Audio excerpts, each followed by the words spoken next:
All right, what's going on, everybody? Welcome back to our TryHackMe classes.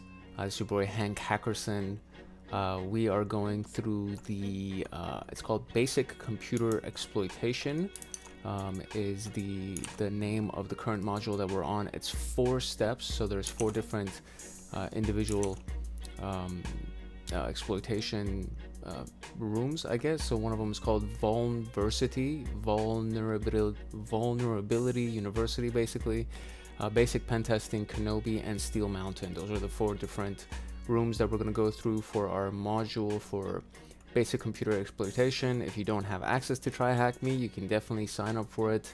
It's very affordable, and if you want a discount link, there's a discount link in the description that makes it even more affordable.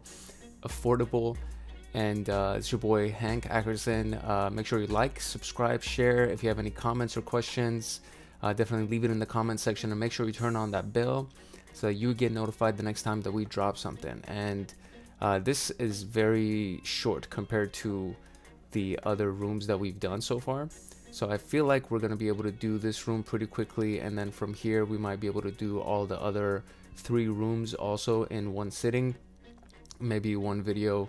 We'll see how long this one takes. If anything, I might just break it down to 2 videos to keep it short and sweet, but I think we'll be able to pull it off and put it all in one video. So basically it says, deploy the machine. So this is kind of a common theme with TryHackMe, is that they give you a machine to attack, which is going to be the green machine, and then you get the attack box, which is what I clicked on right here, that allows you to, it's usually an Ubuntu Kali Linux attack box that you get to use, that you will use. You'll go from here and you attack this machine right here, this IP address that they gave you. And so we already deployed it, so easy does it. So recon, Nmap is a very good tool for reconnaissance, and if you haven't already used Nmap or haven't heard of Nmap, it's called an Nmap, short for network mapper, and we're going to be scanning the IP address that they gave us with the SV flag. And so it's a free tool, very powerful, open source. It's kind of like the standard for doing any kind of reconnaissance when you're running scans against an IP address. These are some of the basic flags, but you can always, let me see if I can just pull up my terminal just to kind of show you what it looks like on the terminal. So this is our terminal. Let's clear the terminal, and if you do man for manual and you do nmap, oh, I reset this computer and I don't even have nmap installed on this computer, so we're not even going to be able to do it. But I'll do it on the attack box right here, because the attack box already has it installed. So we could just do this man nmap, and it gives us all of the stuff, basically all the instructions. And so synopsis is man, or excuse me, basically this is how you run it, right? So it says nmap, whatever type of scan you want to run, any kind of additional options you want to add to it, and then the target, which is the IP address that you want to run or the domain name that you want to run against. And it really has, I mean, a lot of stuff on here that you can just read through, and these are the different versions of scans and everything that you could do. So there is this section for host discovery, scan techniques, port specification, what type of ports you want to scan, service version detection, and scripts. So there's a lot of scripts that come inherent with Nmap, and the scripts themselves could scan for vulnerabilities or different types of tracing, and there's a lot of stuff. There's a lot of stuff that you could do with Nmap when it comes down to reconnaissance. So that's kind of the tool that we're going to be using to do our recon. And just kind of as a quick overview, the SV attempts to determine the version of the services that are running on the IP address, -p, and then the number of the port. So when you do single dash in front of it, you have to actually say which port you want to scan. If you do -p-, it's going to scan all the ports, and if you do this, it's going to take a very, very long time. And then you have PN, so capital P lowercase n, it disables host discovery and scans for open ports. Then -A enables OS and version detection, executes inbuilt scripts for further enumeration. It's basically all. So when you do -A, you're running for everything. dash S capital C is scan with the default Nmap scripts, dash V for verbose. If you do VV, it makes it extra verbose, and it basically prints everything onto the screen as the scan is happening. SU is for UDP port scan, and SS is for a TCP SYN port scan. So it doesn't do a complete TCP handshake, it just does a SYN packet. It sends a SYN out just to see if the port is open, and it's usually better to do it this way instead of doing the full handshake scan, because the full handshake sets off, you know, SIMs or intrusion detection systems and stuff like that. So that's kind of it. And so there's a lot of stuff as well as the online stuff. So scan the box, how many ports are open? So very basic. Let's run it and let's see how many ports are open. Is this our actual IP address? It is our actual IP address. So here we go. So nmap sv 1010, what is it? 136.69. So here we go. Nmap sv 1010 136.69. I think that's the port, right? 136.69. Great. Okay, so this should take a quick minute. All right, there we go. So we have 1, 2, 3, 4, 5, 6, right? 1, 2, 3, 4, 5, 6. We have 6 ports open, and it actually gives us the service for that. 21 is FTP, 22 is SSH, 139 is NetBIOS SSN, 445 is also NetBIOS SSN, and it actually gives us the version as well, because we did a SV scan. And these types of things are very important when you want to try to find exploits or vulnerabilities for these things. And 3128 is a proxy, SQUID, HTTP proxy version, and then Open HTTP, just a regular HTTP on Apache, and that's it. So these are the services that are running. So what is it? It was 6.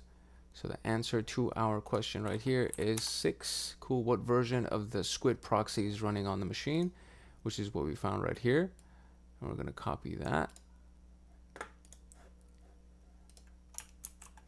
That's our Squid proxy. How many ports will Nmap scan if the flag -p-400 was used? It should run 400, right? There you go. Because it's going to scan everything up to port 400. What is the most likely operating system this machine is running? So the most likely operating system, I want to say probably Ubuntu, I think. So let's see. I think it's Ubuntu. Yep. What port is the web server running on? The web server is running on this one, Apache 3333. I don't think it's asking for the proxy. I think it's asking, yeah, there you go.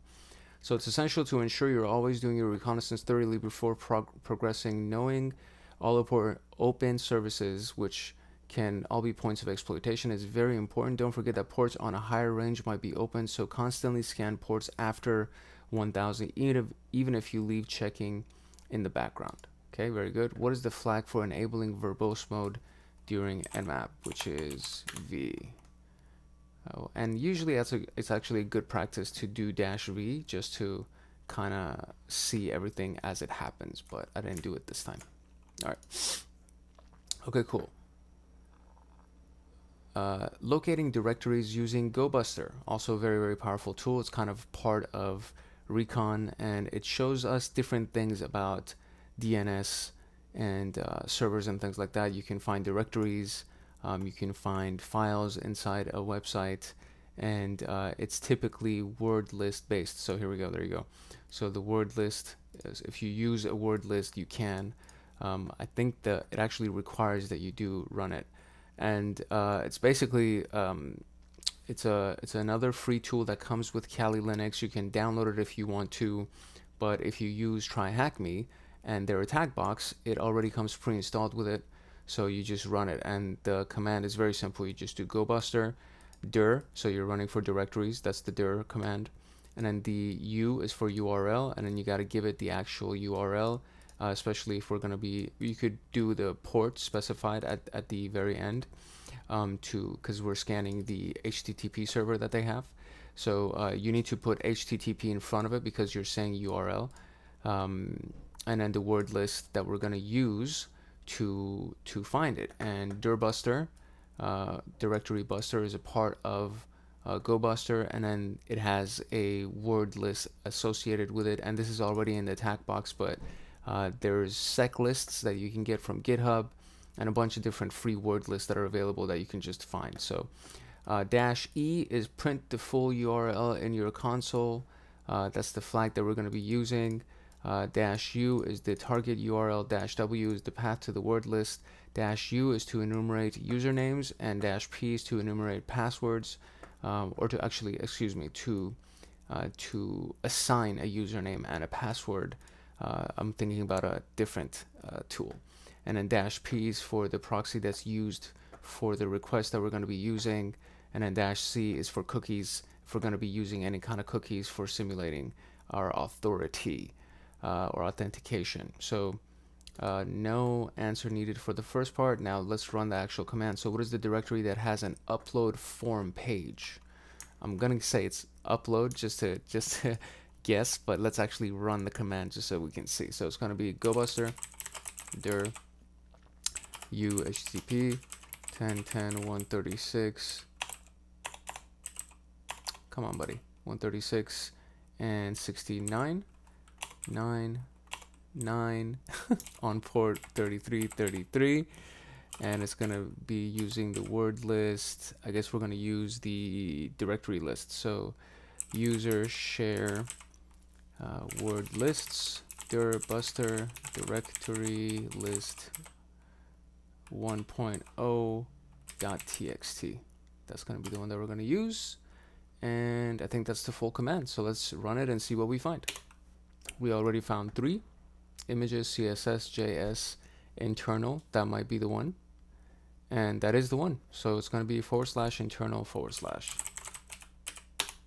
and there's our answer.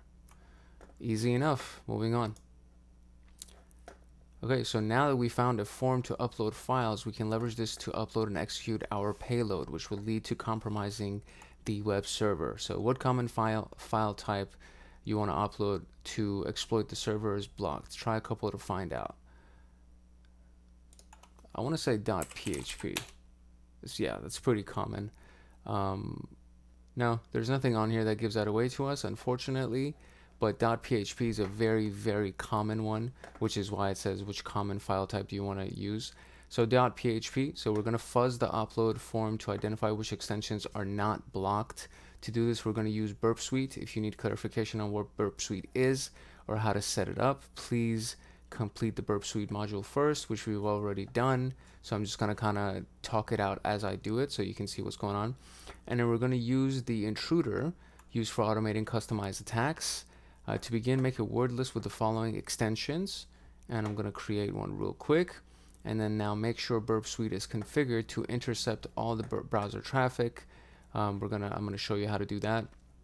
Upload a file. Once this request is captured, send it to the intruder, click on payloads, and select the sniper attack type. Click the positions tab now, find the file name, and add that to the extension. It should look like such and such, and I will see that in a little bit. Then run the attack. What extension is allowed? Now that we know what extensions we can use for our payload, we can progress.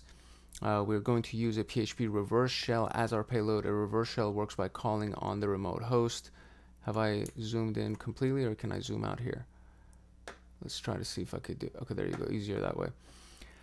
Calling on the remote host and forcing this host to make a connection to you. So you listen for incoming connections, upload and execute your shell, which will beacon you out to control. Download the following reverse shell PHP here. Then to gain remote access to the machine, follow the steps. Edit the file and edit the IP to be our IP address. You can get this by going to our IP in the browser if you're TryHackMe connected device, or we can just run ifconfig to try to find it. Remember this file. Rename this file to PHP reverse shell PHTML. This kind of gives away what I think the answer is going to be for what we're going to be able to run. Now we're going to listen to incoming connections using netcat, following the netcat listen command, and then upload the shell and navigate to this internal uploads PHP reverse shell PHTML. This will execute the actual payload, and we should have a reverse shell. So that being said, let us run the actual exercise just so we can kind of see how everything worked. All right, so I'm going to zoom in our browser here just so we can kind of see a little bit better. And I'm going to try to do this while it's still kind of part screen. I feel like I should actually do it in a full screen mode. So I'm just going to pop this out so we actually have a full screen mode here, so we can access the full thing. And I'm just going to exit split view here. So this might be a little bit better, and then we'll see if, yeah, we could still zoom in and out, so that's good. Okay, so first and foremost, we need to open up Firefox to use Burp Suite and to be able to send the traffic, right? So it comes pre-installed again, and then there's a plugin that it's called Foxy Proxy. There you go.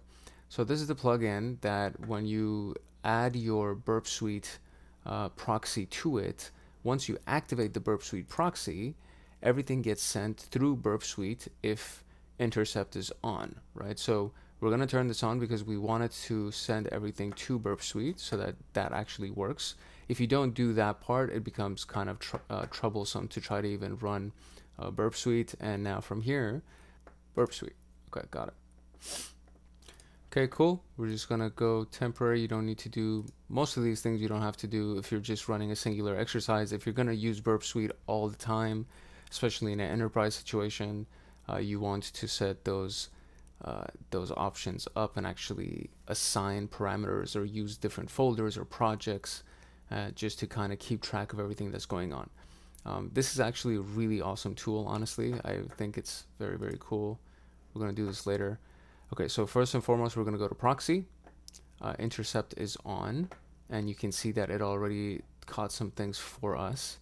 So I'm going to turn it off real quick, and I'm going to go to where we're supposed to go to try and catch some traffic and see what's going on. Actually, no, you know what? The first thing I was supposed to do is I was supposed to create a quick little file that has those file extensions in it. So here we go. We're going to do nano php extensions.txt, and in here we're going to write .php, .php3, .php4, .php5, and .phtml. I think they already gave it away, honestly, because it was a part of the other question. But so cat php extension.txt, and there you go. There's our extensions. Okay, cool. So we created one. We're going to use intruder to use for automating customized attacks, and So we got that one. Begin, create a word list with the following extensions. We did that. Now make sure Burp Suite is configured to intercept all your browser traffic, which we had running already. Oh, I think it was already here. I didn't even have to search for it. Okay, cool. So there you go. And it is designed to intercept everything. Upload a file to the upload URL, and then once this request is captured, send it to the intruder. Okay, so first and foremost, let's go and upload it to the upload URL. Upload URL is http 10.10.136.69, port 3333, internal. That's the upload URL. There we go. Okay, so that's the upload URL. So now what we need to do is we need to upload something to that URL, and right, make sure Burp Suite is configured to intercept traffic, upload a file. Once the request is captured, send it to the intruder. Okay, cool. So the way that this works is that you want to actually first do this part, because as soon as you do the where is my, it's in root, PHP extensions, open. So now I have it attached first. As soon as I click submit, the browser is going to freeze. This is what Burp Suite does, especially when you turn on intercept. So when you turn this on, the actual functionality of the website freezes and it doesn't load anything, but we'll see everything on the intercept right here, right? So just to give you an example, I'm going to do this, and there's nothing in here. Then I'm going to go here, and I'm going to click submit, and now we just got a little pop-up in the corner. So when we go here, boom, the thing is over here, and it's showing us that this is the content of the file that we just uploaded. And you know, we click the submit form. Basic, right? This is basically, let me kind of zoom in a little bit so you could see. So this is the host that we're trying to call on the ports that we're using. We're using Mozilla Firefox, some basics about what we're actually doing, and then this is the actual content that we're submitting. So we're submitting a form with a file attachment. The file name is php extension.txt. Inside the file is this content, and then we click submit, and the submit file goes over here. So now what we need to do is we need to forward this thing by doing this, and we're going to send it to intruder. And when I do that, intruder up here lights up, and voila, now we have intruder over here. Okay, so far so good. So this is the task so far. So send it to the intruder, click on payloads, and select the sniper attack type. So this is the thing, click on payloads, and the attack type is sniper already over here. You could do a bunch of different ones, but we're going to be using sniper because we want a directed specific attack. And then in our payload positions right here, it says add a whatever that sign is. If you do auto, it kind of shows you where all the different places are that you could add this little sign at. This, I don't know what this is called. I guess it's a dollar sign. I'm not sure really, but this is the sign when you want to specifically add an area to use the sniper payload on, right? So you can clarify where you want it to be done. And so it says click the positions tab now, and find the file name and add that sign to the extension of the file name. Okay, so basically, as best as I'm understanding the instructions and trying to follow the instructions, we're supposed to first figure out which one of these ends up being the acceptable format that we're going to convert it to. As the instructions kind of later on tell us, I know it's this, but I want to run the actual attack so that we can get it. But the instructions seem to be a little bit complete, and the attached video, the instructional video that comes with this thing, is he's also skipping a lot of these things around. So what I want to do is I'm just going to run this attack based on what I know what to do, and then from here we're going to see what we get from it. So essentially, when you attach these things here, when you attach these little things here, this is the portion of this entire code that we're going to attack later, okay? And so when you have decided which portion that you're going to attack, when you do auto right here, it tells you what portions are attackable, but we want to specifically attack this thing because we want to see what portion of this file is acceptable and what can be done, so on and so forth. So then you do this, click on payloads, and since it's a sniper attack, you do need to provide it some kind of a list, and so we can just do a simple list as our use. There's a bunch of different things that you can obviously do over here, but I'm just going to be doing a simple list, and then my list is going to be the one that I just created. So I'm just going to load PHP text, right? And then I'm going to actually load that list, and this is what it shows us over here. So once this is ready, we just click start attack. And when you do that, it gives you a little bit of a pop-up notification. You just click OK, and then it runs the attack for you, right?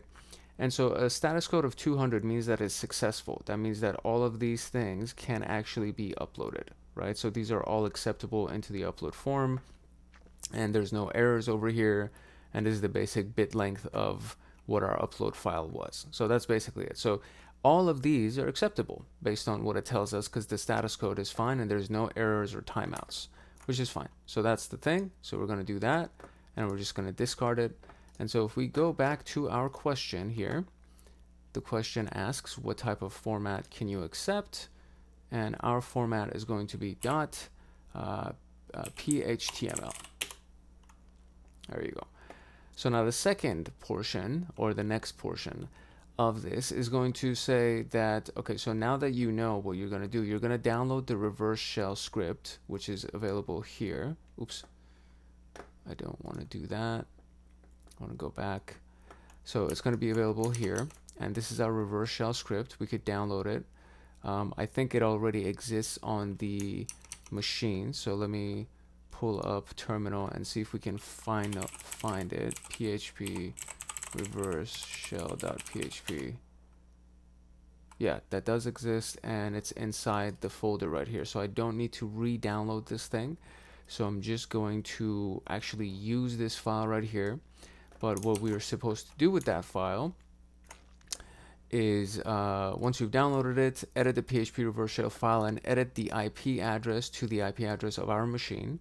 And we can do this by going here or just doing ifconfig, which I'll get in a little bit, then rename the file to PHP PHTML at the very end. So it's going to say reverse shell, and it's going to say that. Now we're going to listen to incoming connections using netcat, running the following command, and then go to the actual file because it's going to be uploaded in the uploads folder, and then we should see that we have a shell. And so if that is indeed the case, this whole thing should work, and then we should be able to get a flag that's probably on the desktop of the user. So all of that being said, let's run this whole thing and see if this indeed actually works. So first and foremost, we're going to do nano user share web shells php reverse shell.php.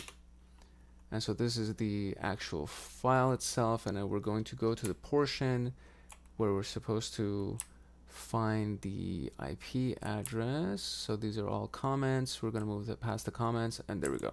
So this is put thm attach box IP address here. And so we could do it by doing the instructions that they gave us, and we'll just do both. So we'll run both instructions, and one of them says go to 10 10 10 10. I think that's what it is, right?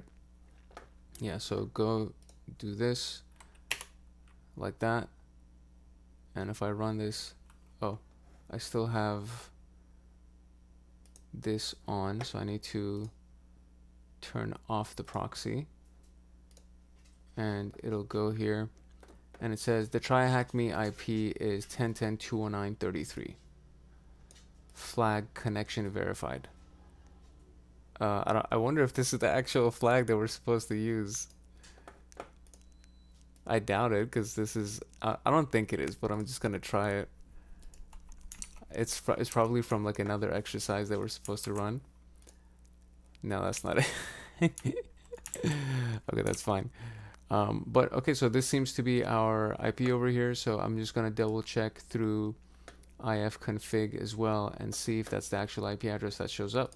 So ifconfig on all Linux, Unix, and other type machines brings all the IP addresses of the actual machine and everything else that's here.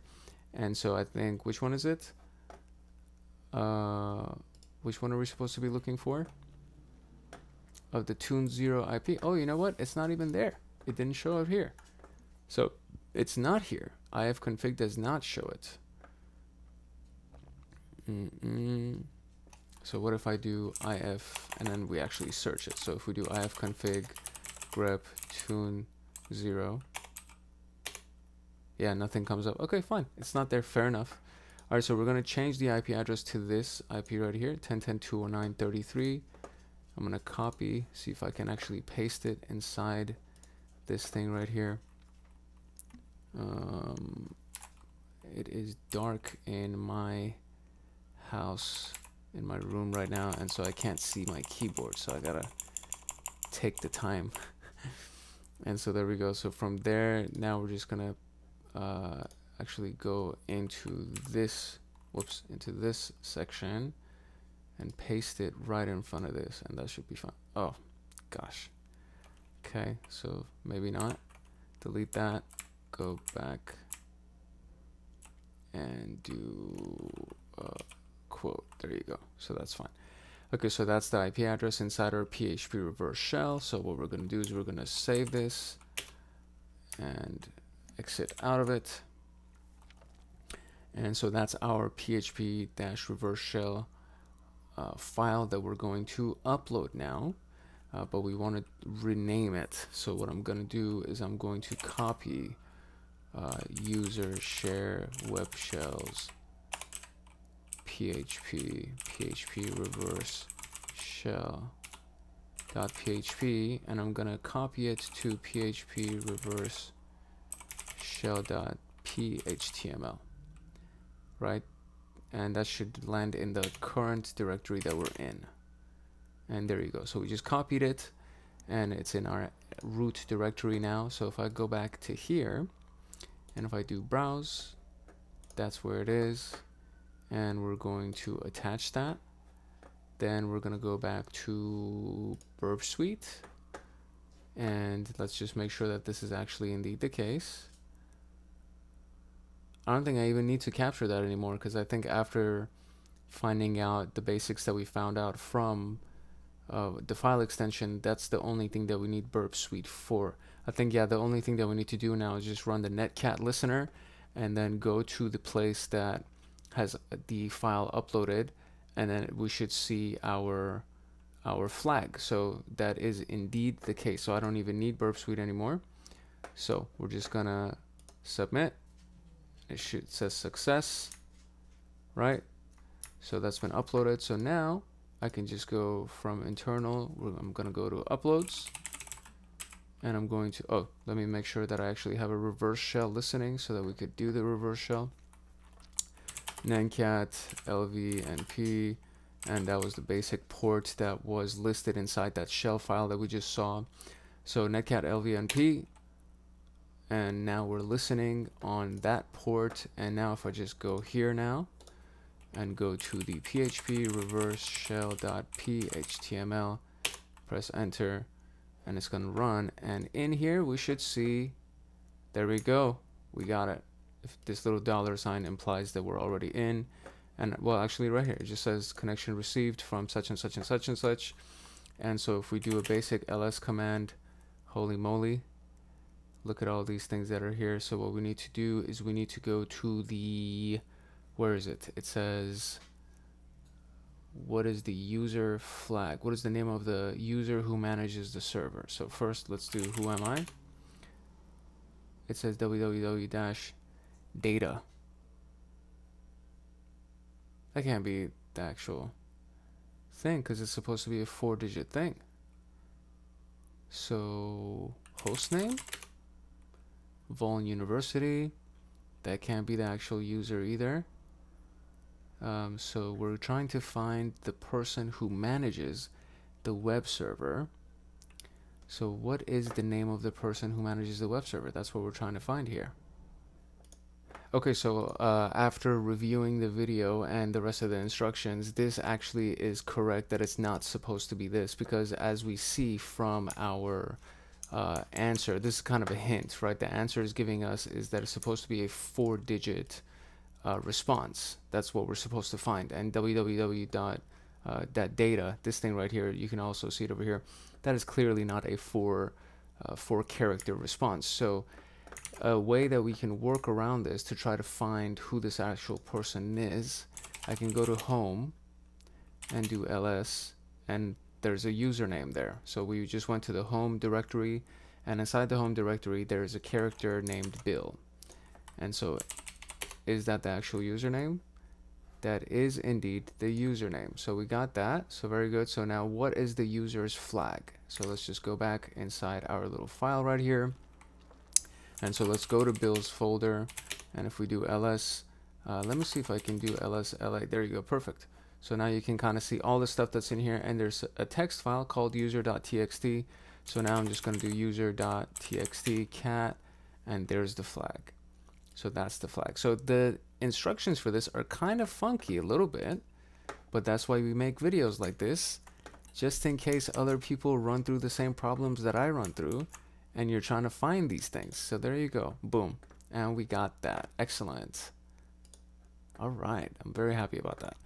Okay, great. So now that you have compromised this machine, we will escalate our privileges and become the super user, which is root. In Linux, SUID set, and we did this in the previous video, so I'm not even going to read through all this. So you should already know what SUID is. In case you don't know, SUID is for super user. So anytime that there's an S in front of it, it's the super user. And what it allows the permissions on that thing to do, if you have SUID permission, is that you can essentially run it as root. And there's a lot of vulnerabilities and exploits that if you find a file that you can run as root, then it allows you to get a root shell.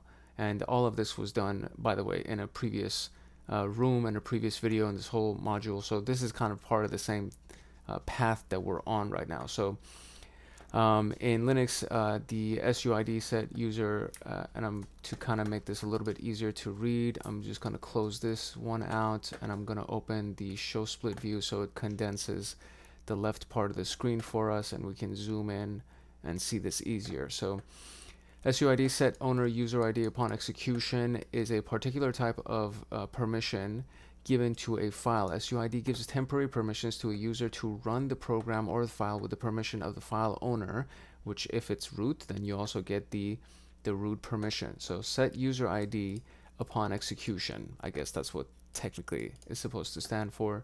For example, the binary file to change your password has the SUID bit set on it. So this is the binary file that changes passwords. This is because to change your password, it will need to write to the shadowers file that you do not have access to. It root does. So it has root privileges to make the right changes. And so read, write, execute are the stuff. And so read, write S would be for the super. So on the system, search for all SUID files. Which file stands out? So let's see if we could do that. Okay, so again, our video as well as the instructions kind of fail us. So to be able to find the files that has all SUID, we need to run this command, which is find perm for permission 4000, which is the permission for SUID, and it's going to be a type F. And just to kind of make sure that we don't see all of these other error messages, because I ran it and there's a bunch of results that came, and I want to be able to easily sort through all of our results without having to deal with a lot of searching, right? So there's a very simple way to do that, and that is to dev null. That should be it, and we will see if this is going to work. So, but that's the full command, right? So find inside root, that's what that means. So find inside the root file or everything within those file directories within that file as well, everything that has a permission of 4000, and we were looking for a type of file. And then to two greater than dev null means that basically send all of the error messages away and just show me all the successful ones. And there you go. So everything that was an error message previously is no longer here, and we only get to see the files that are accessible. And so from this list of files, there needs to be something that stands out to us. And let's see, it is probably, so / 3 characters / a few characters. So we're looking for none of these because there's several / in it. So it's some of these. And from this, I would say maybe fuser mount.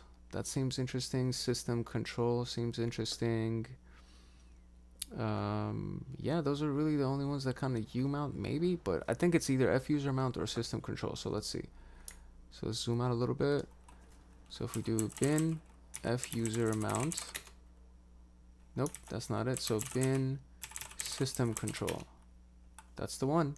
All right, so it's challenge time. We've guided you through this so far. Can you exploit this system further to escalate your privileges and get the final answer? Become root and get the last flag on the root folder root.txt. So bin systemctl is the thing that we're trying to exploit. So let's see what we can find from a little bit of research.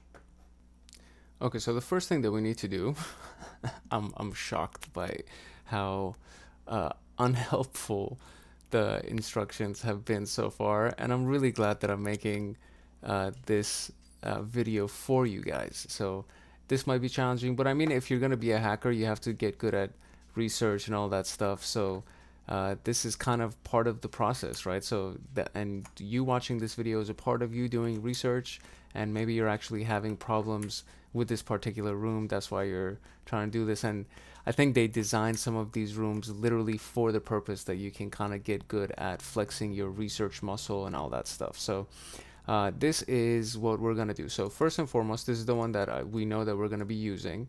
So let's see if we can see what the permissions of that are. So lsl system ctl.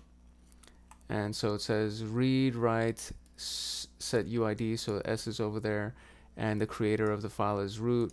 So we can only execute this thing, and the group can execute and write on it, so on and so forth. So but what's important to us is that this is actually set to it.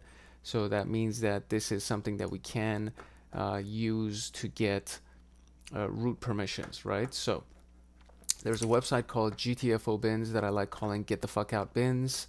And so on here, all of these things are listed as having vulnerabilities to be able to run and kind of mess with. So systemctl is the one that we're looking for, and it does exist on here, and it has suid and sudo functions available with it. So suid is the one that we're looking for, and so this is the command essentially that we really need to run.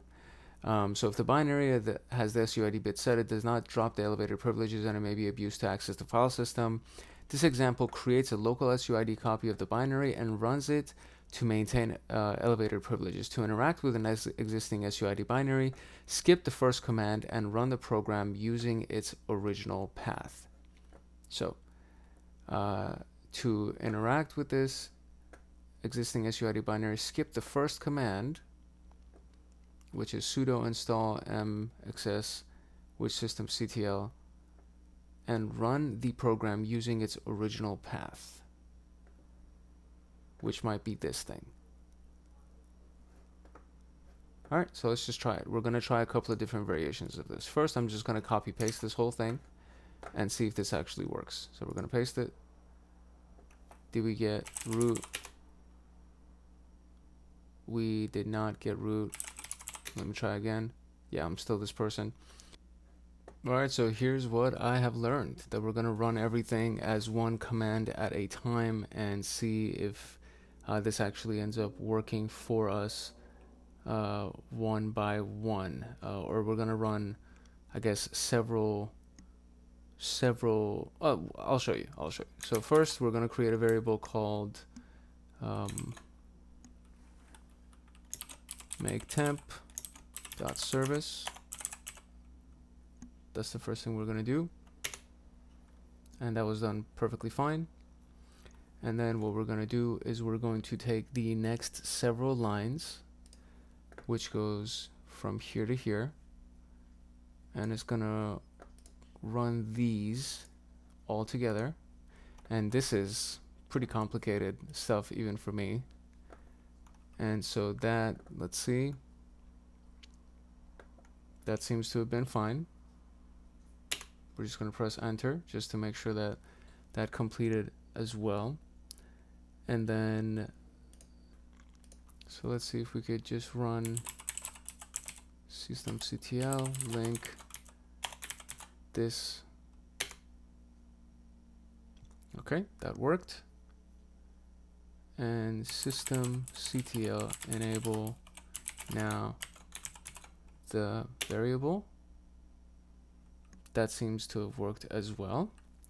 So it seems that these things actually did work. So now what we're going to do is we're going to try to run with privileged permissions, and nope, we're still this person. Okay, so it seems to be that we're not even supposed to get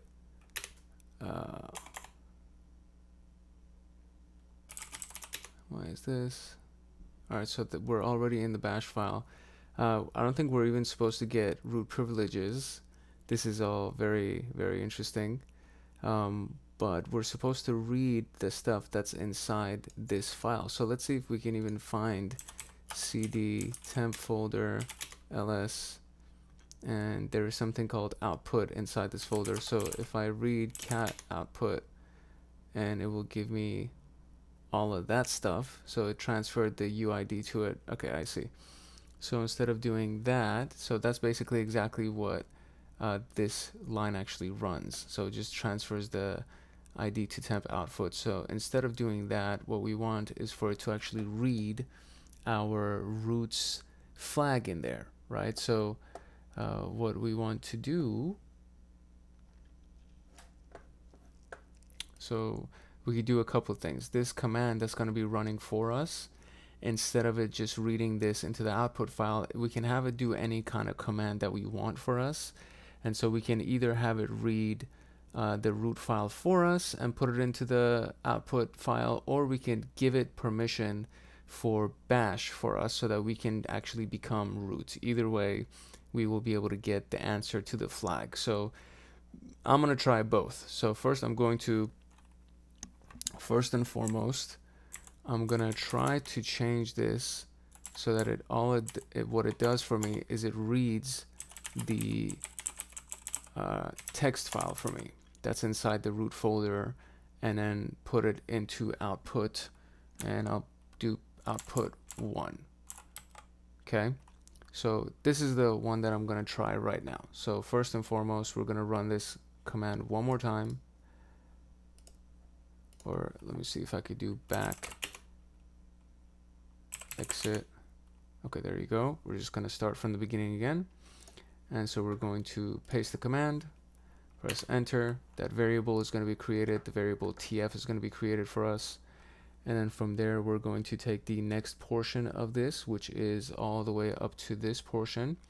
That's going to, it's going to echo the service that we just created, and it's going to type one shot, execute, start this thing, and then run that for us. So we're going to run that real quick. Paste that, press enter, and that's been done. And so it should have read this, and it should already be inside the output file, or by the end of this whole thing, it should be inside the output file. So then what we're going to do is we're going to run the next couple of portions of this to actually make sure that this finishes. So it's going to be systemctl link the new variable that we just made. Very good. Systemctl enable right now this variable that we just made. Okay, very good. And so now if I just go to temp output 1, there's the flag. So it actually did read the flag for us, and this should be the answer. Let's copy that, submit that. Okay, very good. It actually worked, and I just want to make sure that I post this on here for now, but I want to try the next version of this too, where we actually get root shell, because I do want to get root, because we're still ww data this person. So I want to run the next version of this where we actually create a root shell for ourselves, and we're able to execute root. So instead of this command that we are reading the temp output file, what we're going to do is we're going to do a change permissions command to the actual bin shell file, the actual shell command, or bash command, excuse me. So we're going to do chmods for change the permissions, plus s for super user, or set uid. I keep calling it super user, bin bash. And then so now we're going to try this portion, right, just to see if this is actually going to work. So what I'm going to do is I'm going to try it all over again. I'm going to copy this, go here, I'm going to paste this, press enter. The variable has been created. Then I'm going to go from this portion, and I'm going to copy that, and I'm going to paste it here, and that portion should be done. Then we're going to do the following commands: systemctl link this variable. That should be done. Systemctl enable right now this variable, and that should be done as well. And hopefully we can then run bash as a privileged user and see if it worked. It did work. So there you go. So that works as well. So now we can go to the root folder, ls, we can find the root text and read the root text file, which is the flag. So We had a couple of ways to get this done. This was quite interesting in my humble opinion. This was one of the rooms where, because of the fact that it was kind of this is the last room, so Vulnerability University, or Vulnerversity, whatever this is called, it's a part of this room. So I'm going to show you the full thing, right? So, and we've skipped through some of this stuff, but there's a lot of stuff that I did record that you guys should already have access to on this channel, right? So none of these things I recorded. The Linux fundamentals I didn't record. I think we started recording from network services. This is around the time that we started recording. And then web hacking fundamentals I did not record. Burp Suite was in there, and we did a little bit of a covering of that. But so what my point is that this whole thing, what we're in on, is right here at the very end, right here. We're here already. So this is the end of this entire pathway, which means that they're assuming that we can use all of the skills that we've learned in these paths to complete this path. And one of the big skills is research, to try to be able to kind of pull everything off. But they left out a lot of the spoon feeding stuff. Like in these rooms right here, because they're more of the intro rooms, they spoon feed everything to you, including the commands and everything else that we were doing. So I think it was a cryptography. So inside this room right here, they spoon feed literally everything to you, and they tell you command by command what to type and what to use. And so it's natural that when you get to the end of it, they wouldn't spoon feed everything to you. It's natural that by the end of it, they expect you to kind of know what's going on and for you to try to figure everything out on your own. So if this felt like this was over your head, what I recommend for you to do is go to the beginning and learn all of that stuff. If you don't already have TryHackMe, get yourself a membership. Use the link in the discount below in the description so that you can actually get that discount, and it becomes even easier and more affordable. And this is already super cheap. I think it's like 12 bucks or something like that to get TryHackMe. So you can get super cheap access to it, including the link that's in the description, and then go through all the basics. And then these videos can also help you along your path. And then by the time that you get to the end of it, you're a little bit more capable, so that it doesn't feel like you're jumping into the deep end, especially if this is your first video that you're watching and you haven't done any of this other stuff. Then of course it doesn't make sense to try to do all that. So that's it. This is the Vulnversity module that we just did for the basic computer exploitation module in the complete beginner's path. And I thought that this was going to be a quick one, but it ended up not being so quick. So I'm just going to do a completely separate video for the next few modules, and then yeah, I'll just see you in the next one. So it's your boy TryHackMe. This is your boy TryHackMe. This is your boy Hank Hackerson using TryHackMe. Make sure to like, subscribe, share, comment, turn on the notification bell so that you get the next video when it comes out. And yeah, hopefully you found this useful and you actually learned something. So I'm excited that we were able to pull this whole thing off and actually do both of them. Have the command right here actually do the reading of the root file for us, as well as get access to the root privilege by running that command as well. So cool. I'll see you in the next one. Alrighty then, welcome one, welcome all. This is your boy Hank Hackerson on the channel Hank Hacks Hackers, and we're going through TryHackMe's basic pen testing room, where we are going to be doing some basic pen testing, so it seems. As always, if you don't have access to TryHackMe, you can register for it for a very, very inexpensive amount. If you want even an extra discount on top of that, you can use the link in the bio and you'll get a credit towards your membership. And then what you can do is you can follow along with the labs with me without having to get multiple virtual machines and stuff like that. Make sure to like, subscribe, share. Make sure to turn on that bell so that you can get notified the next time that we drop something. And we're going to get into it. Part of the things that TryHackMe offers is these things, this this little virtual machine that you can get, and then it gives you the IP address within a minute. And then this is the machine that we're going to end up attacking. And then the machine that we're going to use to attack is our attack box. And then you press that blue button at the top corner, and that gives you the attack box. And then this is the IP address of the attack box, and this will be the IP address of the machine that we're going to end up attacking. And you can connect to this through VPN so that you can use your own terminal if you wanted to. But I actually just like using their attack box because it's in browser, especially for these videos. It's a lot easier to do it this way. So we're just going to go through the one basic module with the one basic task in this room. Hopefully it won't take too long, because the last video I thought was going to be a short video and it ended up being a pretty long video. So here we go. Web app testing and privilege escalation is the name of the task. In these sets of tasks, you're going to learn the following: brute forcing, hash cracking, service enumeration, and Linux enumeration. The main goal here, let's make sure we zoom in properly. The main goal here is to learn as much as possible. Make sure you're connected to your network. Okay, well, that's always the goal. So credits to Josiah Pierce from VulnHub.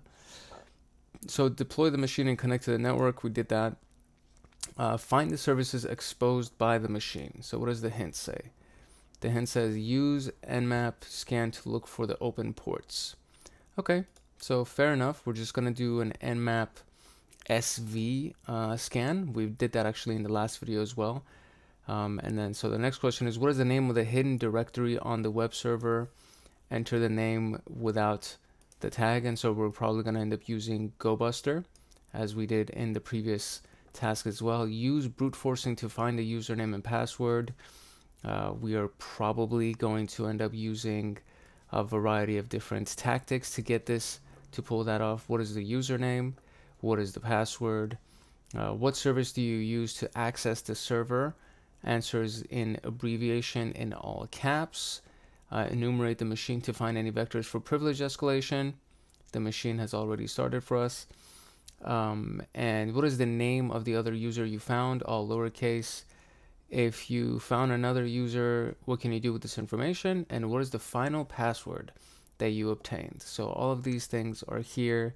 We do get some hints in the whole process. So the hint for this one was to use Nmap to find all the open ports. The hint for this one is use dir search, dirbuster from GoBuster to find the hidden directories. The use brute forcing to find the username and password. What is the username? What about using SMB to find a username? That's probably going to be through Metasploit maybe.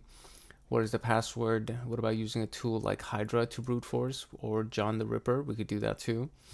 What service do you use to access the server? Answer in abbreviation. What command line utility is used for remote access? That one's so easy. And I'm going to do this. Oh, it's not it. So never mind then. It's not as easy as I thought it was.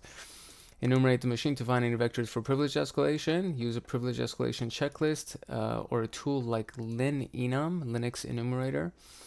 What is the name of the other user you found? All lowercase. If you have found another user, what can you do with this information? And what is the final password that you obtained? So we are going to start from the very top. All right, so we're going to start a new terminal. Inside the terminal, we can do a lot of different versions of Nmap. To get all of the open ports, I feel like I have to do the full freaking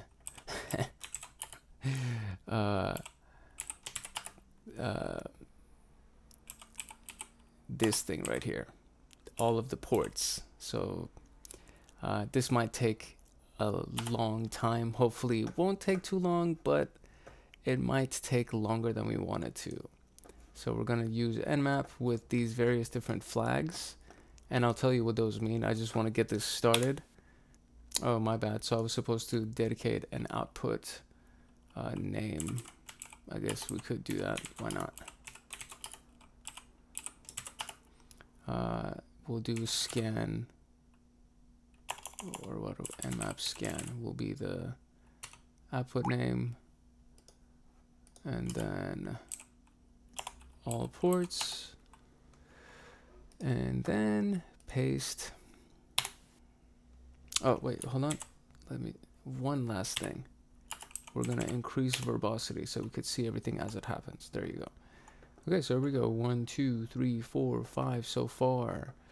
And that's SSH. Forget what this one is. This is port 8080 for HTTP. This is also 80. Or this might actually be a server. This is for HTTP. We'll see. We're going to get all the service names as we go through that.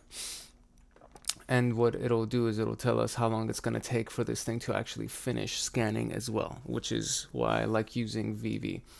So let's look at the different flags that we used, right? So just so you can kind of understand what's going on here. So if we do man nmap, it's going to give us the manual for nmap, and then it's going to tell us what all these different things are that we looked up, right? So for the host discovery, or let's start from, where is it? Right here. Okay. So we used SC, SV, and ON. ON is for output, so that's kind of an easy one. So let's find SC to see what it gives us, and SV.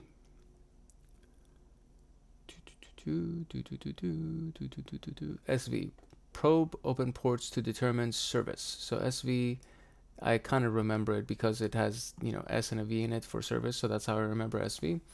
So SV is for service. SC is equivalent to a script scan, and it's the default script, and it typically, the default script ends up showing us just some basic vulnerabilities as it finds them for us, and it'll be in the output file for us. And then P, we skipped already, right here. So -P just by itself is a port, and then you determine which port you want to actually scan, right? So if you do -P 1 to 65,000, it's obviously all 65,000 ports. If you do -P22, it just scans port 22. And then there's another version. It should show it over here. It doesn't actually show it over here, but if you do -P-, it ends up just doing all the ports.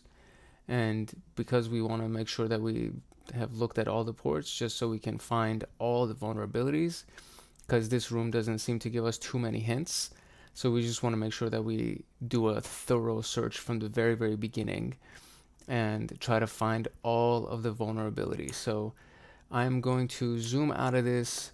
This is at, what is it? It's at 16 minutes remaining, and it's only 13% done. So I feel like this is still going to take a much longer time than 16 minutes, because with each update it adds more and more time to it. So usually when I do a port scan of all of the ports, it takes about an hour. so I'm gonna go get me some tea, because it's nighttime, so I don't want to get coffee right now. So I'm gonna go get me some tea. I am going to come back when this is all done scanning, and then we'll pick up where we left off. So goodbye for now. I'll see you in literally a second, because you know, the edit, we're gonna edit it, and the hour is gonna pass by in a fraction of a second. All right, so I'll see you in a minute. Bye. Okay, so after literally, how long was this? It was, I think, 2 hours, you guys. This was a long freaking scan. Usually does not take this long when you scan all the ports, but I guess this particular one took a long time, buddy. Okay, so let's look at the results of our scan. All right, so let me zoom in a little bit here. We got port 22 open, SSH service. We got, what is it? Open SSH, sure. What's the next one that's open? And let me see if I can kind of go wider on this thing right here. Let's go a little bit wider with that. So port 22 open. These are all the details of what we got on here. A lot of it obviously is jargon like BS. Port 80, which is HTTP. TTL Apache HTTP. So this is a web server, so we can definitely tell that this is actually running, and it's running obviously Ubuntu. Going a little bit further down, you have NetBIOS on 139 and 445 running Samba. You have port 8009, which is not common for it to run an Apache JServe server, and then there's another one on 8080, that's Apache Tomcat, so another server. What else do we got? Are those all the ports? Yeah, I think those are all the ports. Okay, so these are the script, that script that we included, that's just the default script that kind of shows us just what some of the basic stuff is going on. So these are, it seems like these are the groups that are available. So we have basic, work group, uni, just nothing really useful here except other than the fact that these things are actually active. P2P configure, all the checks against these particular ports, TCP and UDP ports. None of them could either failed to receive or they couldn't connect, which means they probably are closed or filtered. What else do we got? SMB. So SMB is seems to be the big thing that we're taking away from this. It's so Samba, the OS is Windows, Samba, Ubuntu, computer name is basic, 2 is the name of the computer that's running on that. Account use guest, which this is for a different one. Yeah, SMP security mode. That's it, just use the basic guest account just to see if it could do anything. And what else do we got? Security mode, message signing enabled but not required. Script post scanning initiated, NSC. Okay, so it seems that, I mean, after all that, we got some decent information, but not a lot of information. I did get an answer for us, and this was already kind of visible at the very beginning for us as well, and I used a different answer. But so where was it? It's right here.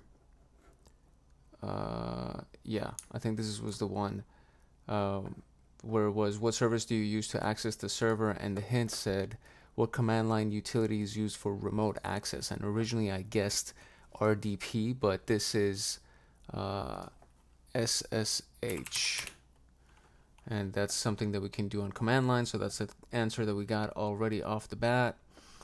Find the services exposed by the machine, and we did get some services that are exposed here. So we have SMB as a service, we have Apache and Samba running, SSH obviously, and JServe. So there's 2 different versions of Apache running. So there's Apache JServe and Apache Tomcat. So these are all the services that we got.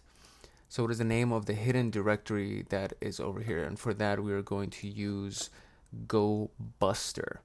And let's see what we can find on GoBuster. I need to go through my notes to just make sure that I'm doing the right command here. And so we got GoBuster, dir for directory to user share word lists, dirbuster directory list 2.3 dash medium.txt. And so this is basically a dictionary that has a bunch of different directories in there, and we're going to run it against the URL of our target IP. Is it here, or do I need to go get it one more time? I gotta go get it one more time. So, oi, don't scroll up over this there. Come back down. What are you doing? Over here, we want our, there we go, our URL or our IP.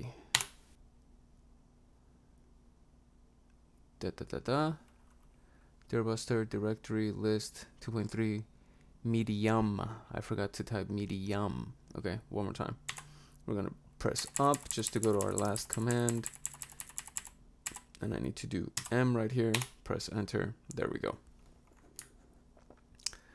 Okay, so dirbuster is running, or GoBuster is running for us, so we can see what we got. So we got development as a directory, we got server status as a directory. I have a feeling it's this thing actually, development. Finished. Yeah, so those are the only 2. So let's see, this is probably the answer. That is indeed the answer. So use brute forcing to find the username and password. Okay, first let's go to the actual directory and see what's over there. So if we go to HTTP and then the IP address. Not development, buddy. I wasn't trying to copy development. I don't know why it copied development. It shouldn't have copied development. It should have copied that and saved that. And then development.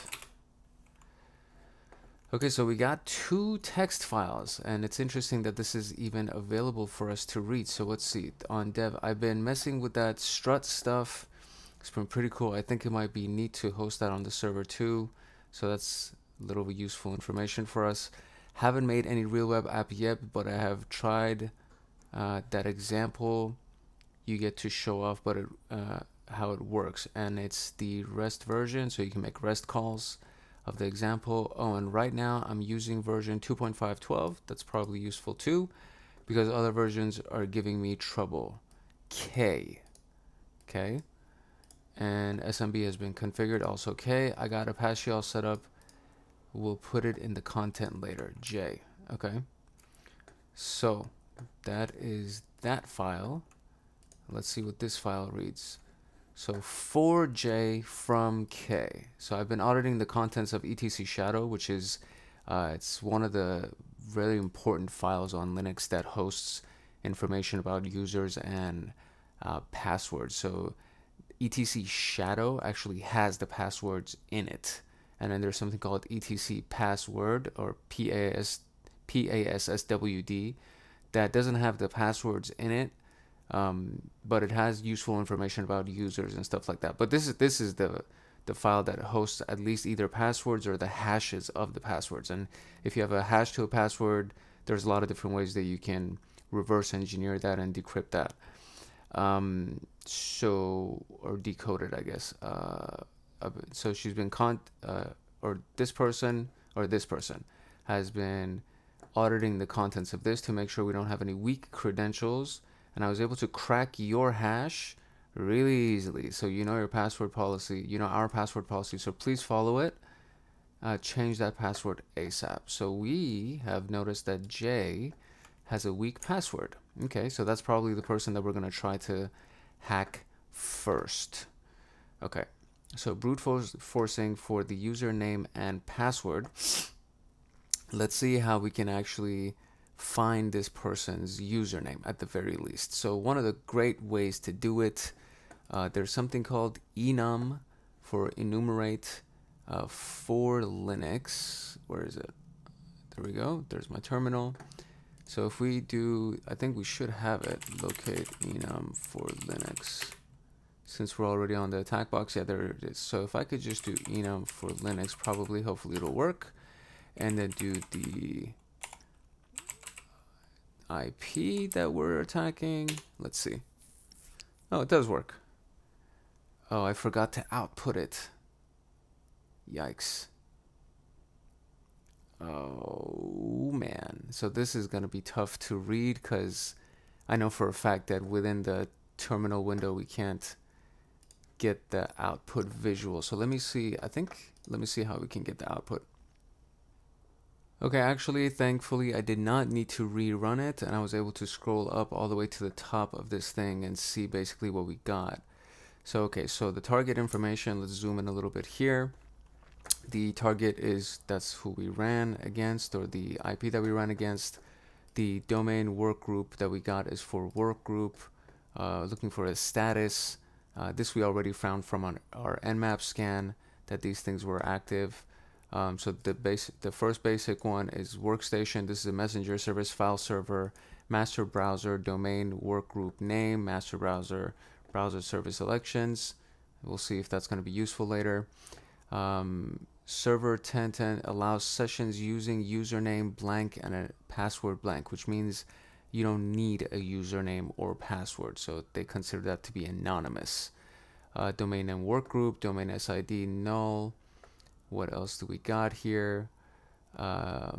Use of uninitialized value of OS info and concatenation or string at root desktop. Tools miscellaneous info for Linux. Okay. OS info for SMB client and serve info. This is, yeah, Ubuntu. We kind of Samba. We already knew this. Let's see what else we got. Users. Do we have any root users here? Uninitiated values, pattern.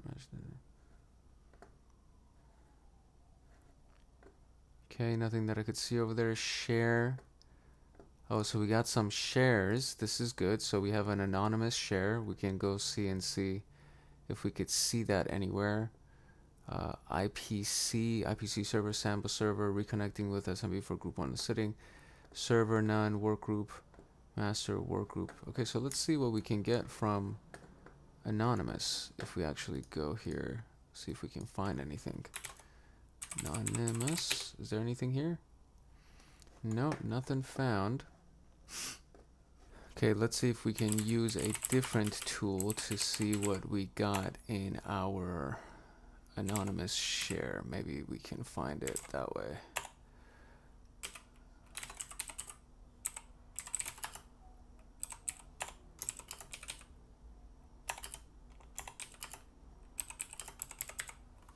Okay, so just to kind of go over the command with you, SMB client is something that we can use to kind of recon against an SMB service or a server. Syslog work groups password, nothing, right? Oh, boom, and we got in. Nice. So you didn't need any password. And connection listing, SMB echo failed. Let's try that one more time. We almost got in. Okay, well, that was a failed attempt. Okay, let's move on. It actually even also gave that information for us here to try to get the share. So let's scroll down a little bit. Password policy information. Dependent program is not present, so we're going to skip that check.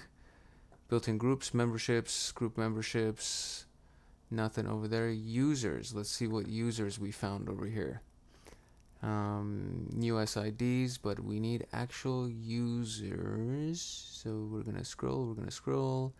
What do we got?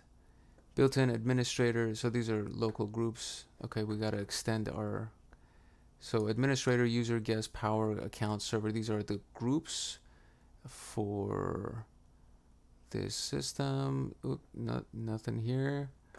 What do we got? Nobody, none.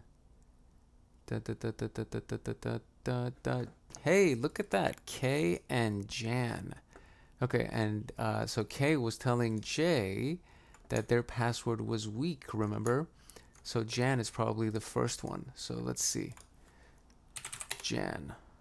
All right, so what is the password for Jan? And for this one, we are going to use Hydra. You could also probably use John the Ripper to get yourself some good information on the password. So let's see what we can do first. Okay.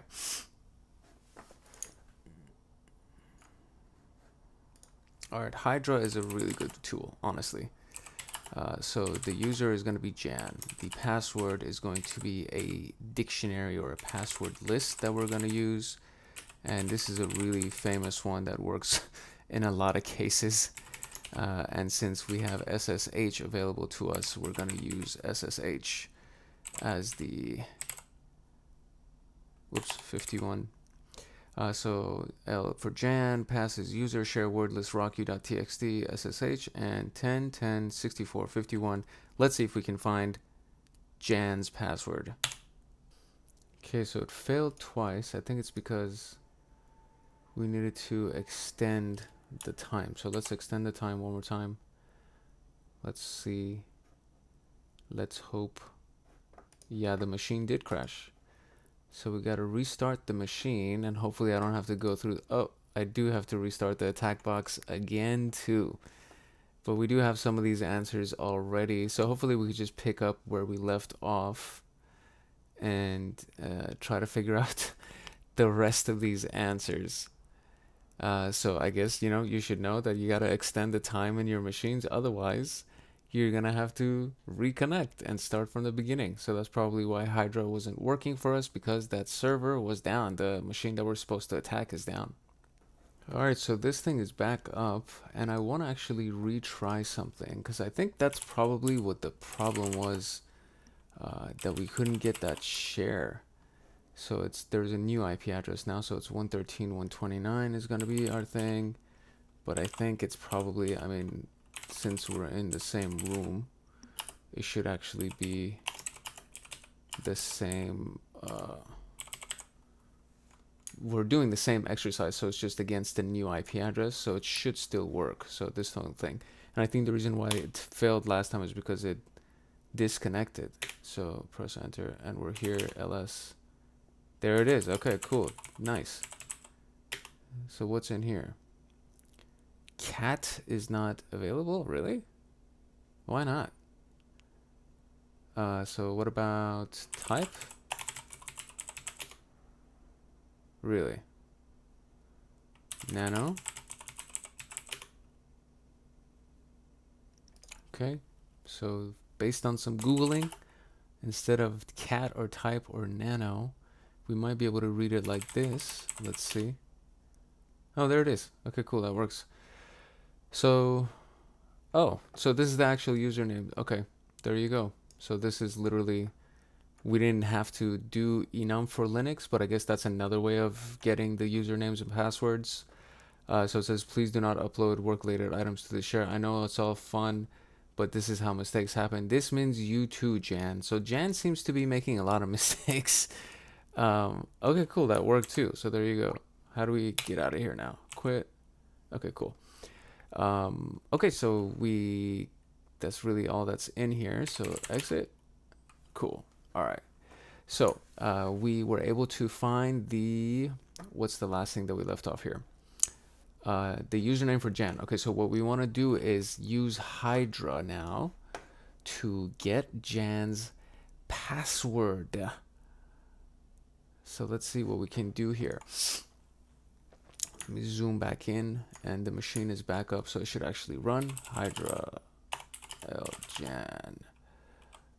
For the password is going to be a word list. So word lists rocku.txt ssh, and the IP address. What's the IP address?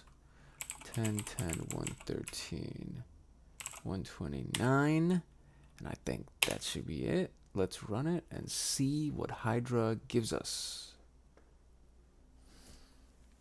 Nice, look at that, we got it. Login Jan, password Armando. That is a little bit of a simple password. Boom. Okay, and we already had the answer to that. So enumerate the machine to find any vectors for privilege escalation. So what that means is we are actually going to log in as Jan and see what we could find here. All right, so since we could do SSH, we're going to do Jan at 10.10.113.129. Whoops. Yes. Armando. And we are in LSLA.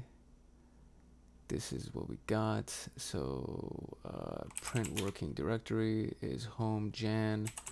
So let's go back one, LSLA. Look at that. There's also a directory for K. Let's see what's in here. Ooh, this looks interesting. Pass.back. So it's a what? A backup file for password? Is that what that is? Can we read this? No, because we can't. I see. Okay. It's kind of getting exciting a little bit. Let's see.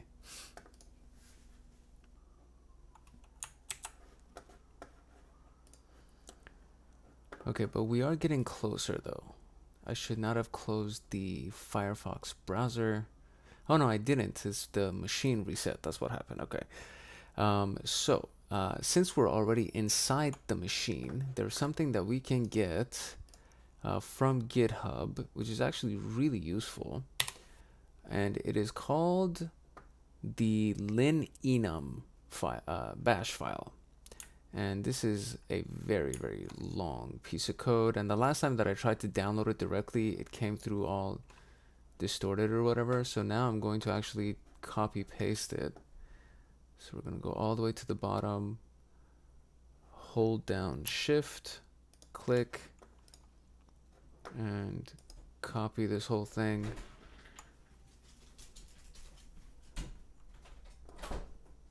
And then we're going to go back to terminal. We're going to open up a new terminal actually, because we don't want to get rid of that session. So there's our new terminal, and we're going to create a new file. We'll call it the same, so linenum.sh, and then we're going to paste the code in here. Boom. Okay, and then so Control O to write onto it, press enter, wrote 1300 lines, perfect. Control X, and we're out. Where's the file? It's right there. So what we want to do now is we want to transfer it from this machine. This is our attack box right here, and we want to transfer it to this thing. This is the machine that we got a SSH shell into. So the really good way to do this is use a Python HTTP server.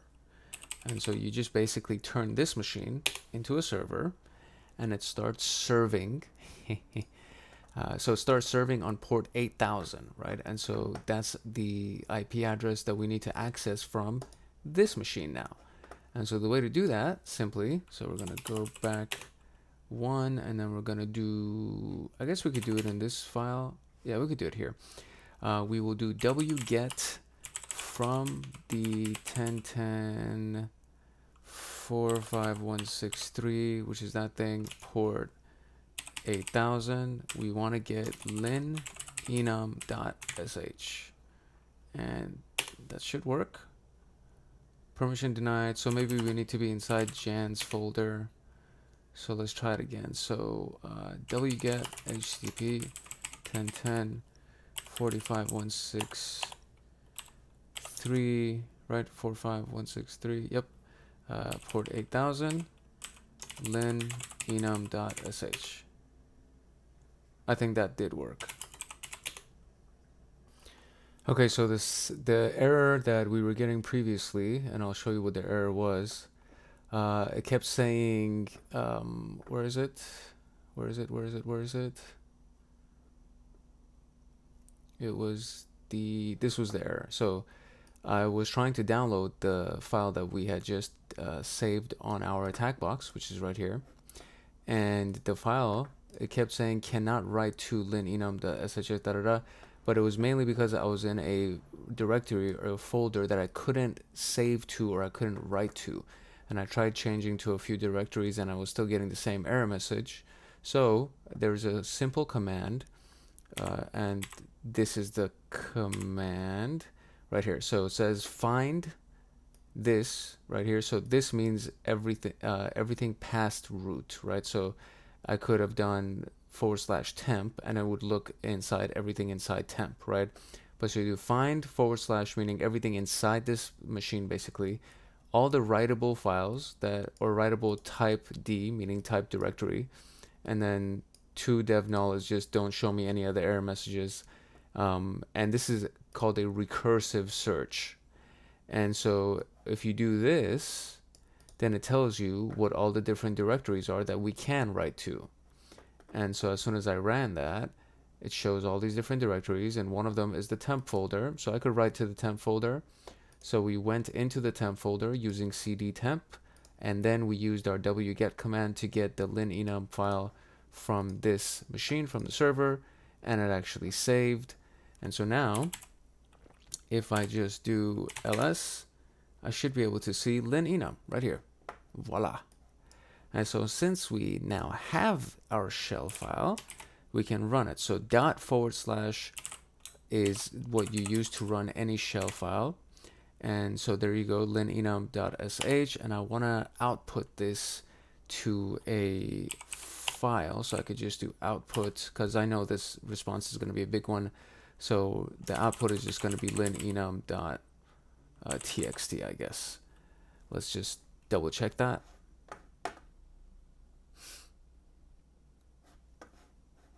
Yep, that is indeed the command. So we're just going to run this, and it's not going to show anything on the screen. Oh, I need to give myself run permission. So execute. So chmod is to change the permissions on a file. So I need to give myself permission on this file to execute, and plus is adding, minus would be removing. So if I wanted to remove permission, I would do -x, but I want to give myself permission to run it.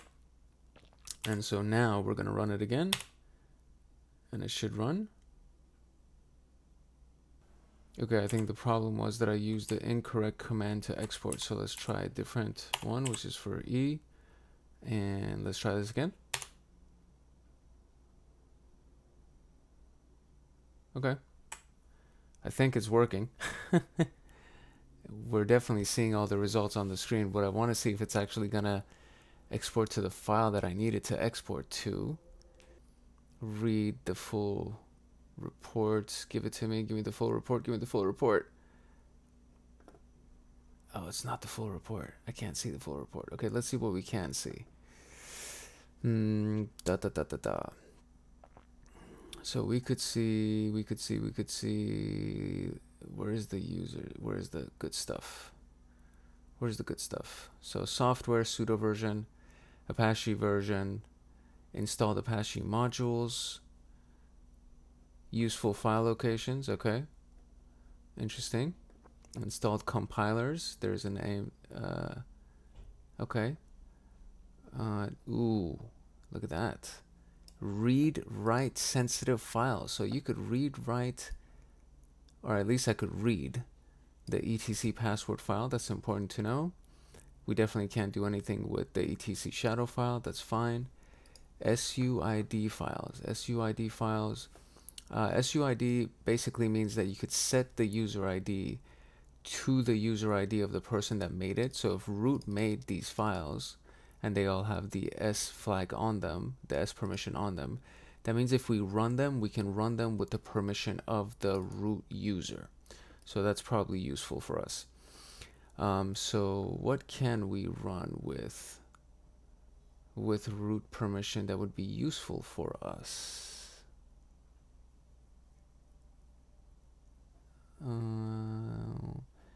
This is actually not bad. This is a word editor similar to Nano, but that means that we could run it as root. So I bet if we ran this instead of the cat command or the nano command to read that password backup file, we could probably find the password for K. So this is good to know. So user bin vim basic. Let's see what else we got. Possibly interesting SUID files. Yeah, it already says it for us. Nice. Okay, so there you go. SGID files. So this is for group ID. And what else? Is there anything in here that's also useful?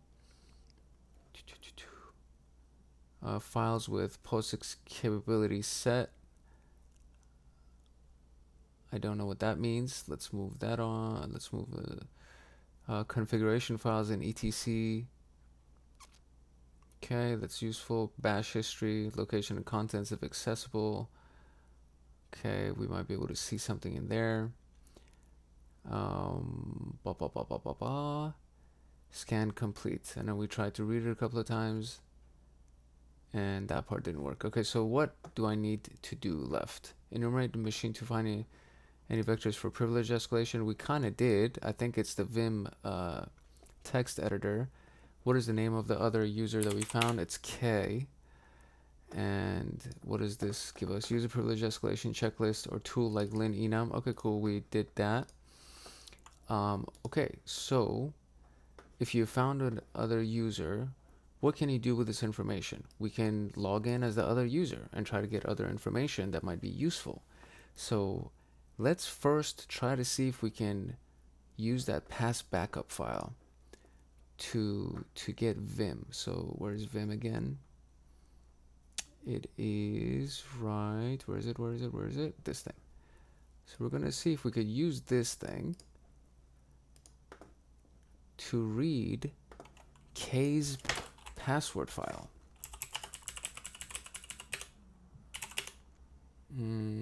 cd home ls cdk ls passback. Okay, so boom. Let's do that and then pass back. Oh, look at that. Previously we could not read it, but look at this thing. This is a long Here's a really strong password that follows the password policy. Okay, fair enough. That's probably the password. That is indeed the password. Okay, so that's the password. So, and we completed the room, which is exciting. So what we're gonna do, just for giggles, is we're going to, how do I exit out of this? I always forget how to exit out of this. Q something? Is that how you do it? Yeah, there you go. So, so what we want to do is we want to switch users to K. And we want to use K's password. And we are now K. So we are a root user. What's inside the SSH file? Ah, look at that. This is something that can be used with John the Ripper to be to gain access. So this is a key. This is like a certificate key. So if I do vim, maybe I could just do vim like this, ID RSA. Could I? Yeah, there you go. Okay, so there you go. It's a RSA private key, and this is something that can be used to verify ourselves as this person. This is instead of a password, essentially. Get out. I'm not trying to write to it. I'm just trying to see what's in there. I mean, we got all the answers, but let's see if there's anything else that we could kind of do with this, just to have some extra fun a little bit. Okay, I think I can download it this way since I can't save it like that. Listen, you gotta figure things out. You know what I mean? K 10, 10, 113, 129, and this is going to be the path to the file, and then the file itself, which is ID RSA. Oh, I didn't say where we wanted to save, so we're gonna do that. Did that work? K's password is going to be this thing.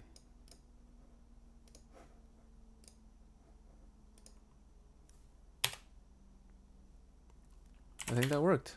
That did actually work. Okay, so we got the key file. So now what we want to do is we want to use John the Ripper to give us the passphrase to this ID RSA file.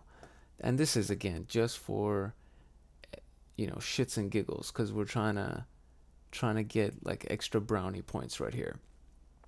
So we are going to run SSH to John to try to find this, the hash for this, and then we're gonna use John the Ripper to actually solve the hash. So it's a two-step process. So first we need to find SSH to John, and that's the file. So then we're gonna do John SSH to John.py. Actually, no, pretty sure I need to do Python first, because it's a Python file. So Python 3, use this Python file and use it against id.rsa, and then save it to, we're going to say khash.txt. ls. Now we have hash. Okay, great. So now we're going to use John to solve khash, and we're going to do the word list option in John to solve it, and we're going to use the RockU file. Look at that. Hey, we got it. The actual hash value, so the password for that is beeswax. So if I wanted to now use that ID RSA file to log in, we could probably do it using that. So let's see if we can actually do it. So it would be SSH, or I guess we could do it from this one. Let's see if we could do it from this one. Okay, so SSH k at 1010. What's the thing that we're in here? It's 1010 113 129. And it would be using k.ssh.id.rsa. That's what we would be using to do that. Yes. Beeswax. Permission, did I do it wrong? Let's see if I do it from this machine, maybe it'll work. K at 1010 113 129. Right? 129. So far, I think that's right, right? And I use ID RSA.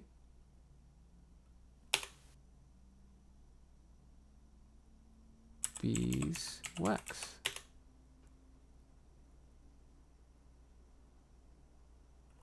So maybe that's not it. Maybe it. Let's see. Is it gonna be the same thing right here? It is, huh? That's a little funky. I wonder why that didn't work.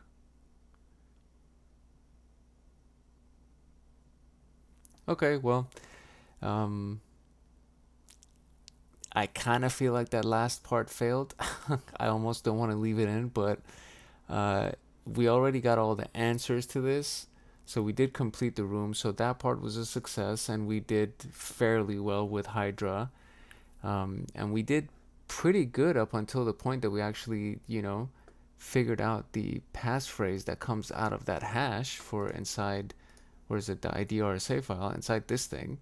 So that whole certificate, that key that we unlocked, that private key, gave us this password. But there's, for some reason, I don't know, that kind of stumps me. If you have an answer to that, I would very much like to know what the answer is. So please leave it in the comment section.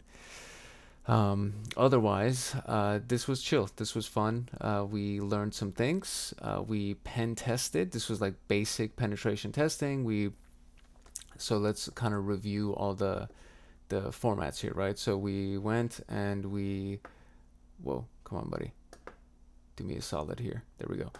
So we deployed the machine, we connected to the network, we ran an nmap command that took an hour and a half because we were scanning all the ports, and we got a lot of good information from it. The hidden directory that we found was using GoBuster and the directory option with the list of directories, and then you can find that inside a Git repository like seclists. And then there's a bunch of different dictionaries in there. One of them is a directory, or there's several directory dictionaries in there. So we did that, and we found development. And then when we went inside the development file, we found that there was a user with a J and a K. And then so what we did was, using something called enum for Linux, we enumerated this machine. And then from there, we found a bunch of other information, including 2 users. And one of them was Jan.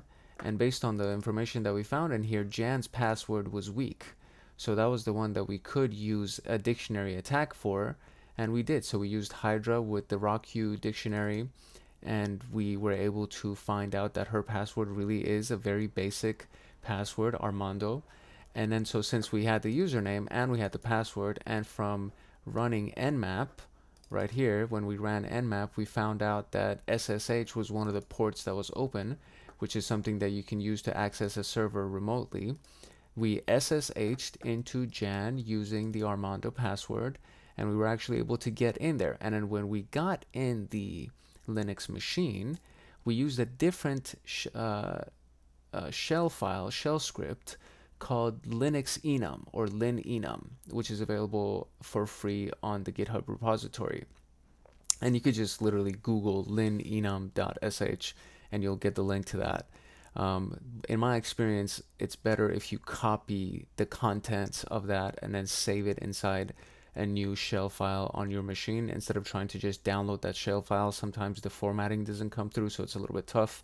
So what we did was we copied the 1300 lines of that script and we downloaded it into our vulnerable machine using a Python server, and then from that we actually had to find a directory that we could write to, because our main directories we couldn't write to.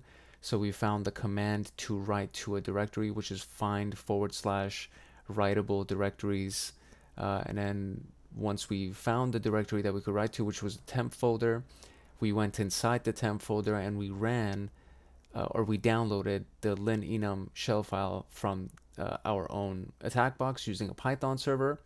And then from there, we just kind of went through the motions and found a bunch of different things that were useful, which was the Vim text editor, which actually had an SUID permission. And using the Vim text editor, we went to the password backup file that was on Kay's desktop, and we opened it with the Vim text editor.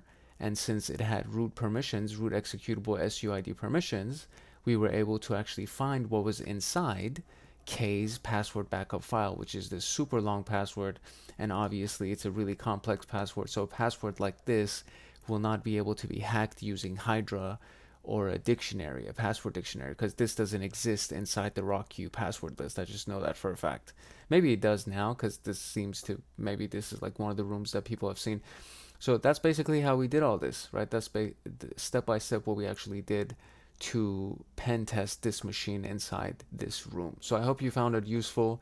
This is your boy Hank Hackerson, aka Hank Hacks Hackers, and we finished the basic pen testing room with TryHackMe. If you want to get your own membership, make sure you use that link in the bio to get an extra discount.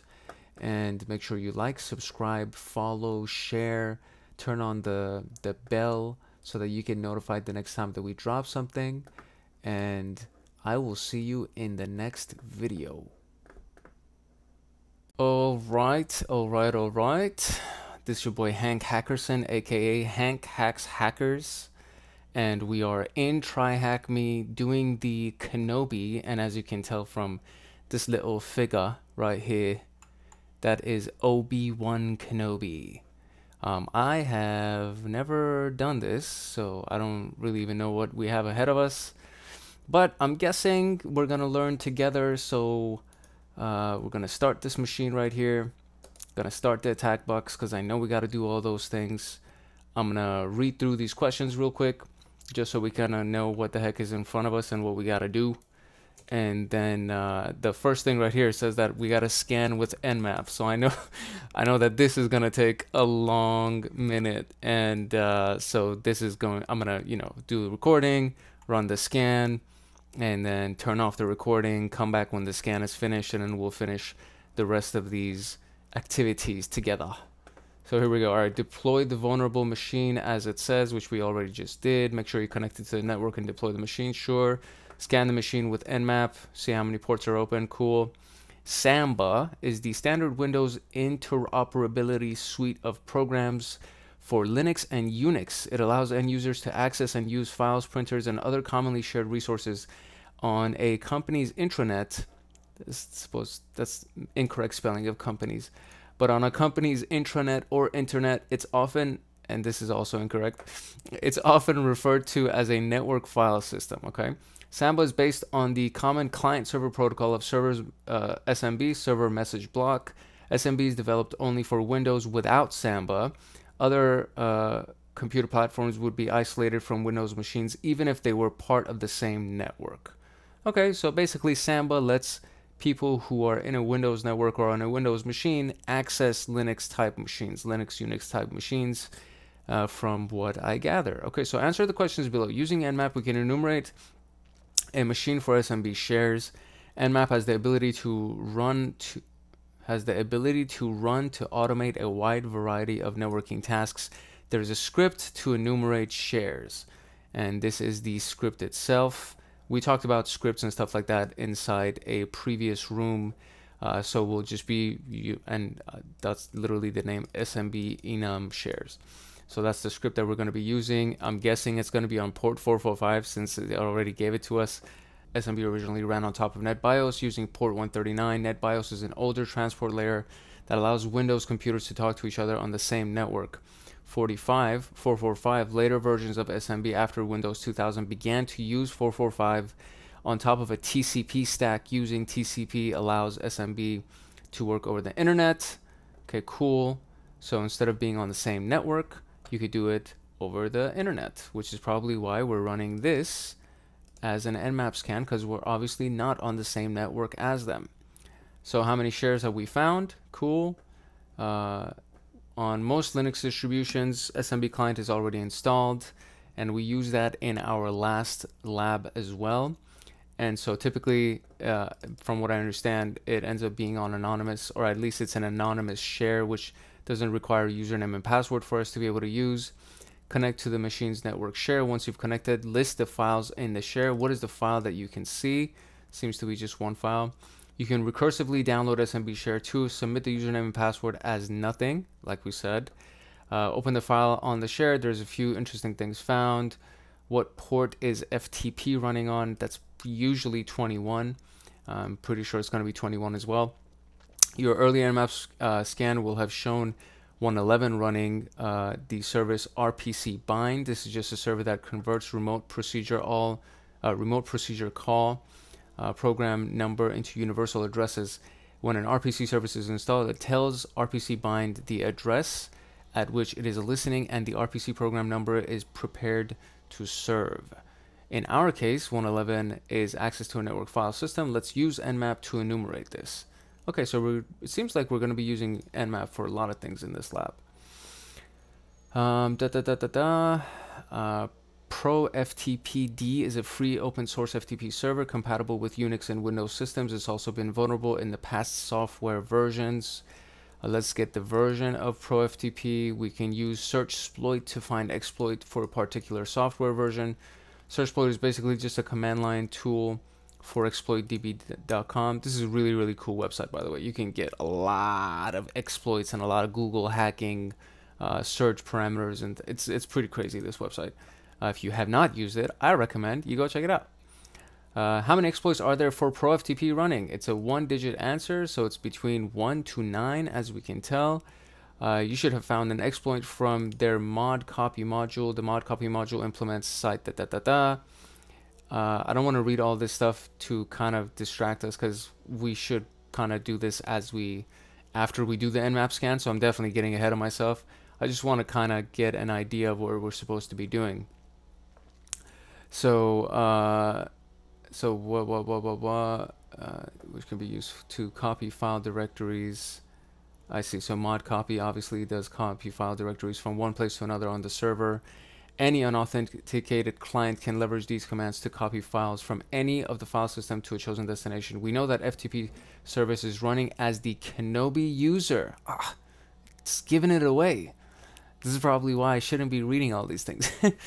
From the file on the share, and an SSH key is generated for that user. Okay, we're now going to copy Kenobi's private key using the site copy for whatever and site cpto commands. We knew that the var whatever directory was a mount we could see. Task 2 question 4. So now we've moved Kenobi's private key to the var temp directory. Let's mount it. And then we now have a mount on our deployed machine. We can go to the temp directory and get the private key, then log into Kenobi's account. What is Kenobi's user flag once we get into the account? And let's see. So permissions, we've done this several times, so you should be familiar with this by now. But so read write, right? So this is the person who created it. This is the group that they belong to, and they call it world permissions or global permissions. And then if there is S in there, that stands for SUID, which is set UID. So if there's an S in this first, or really any part in this, but typically it's in the first set of permissions.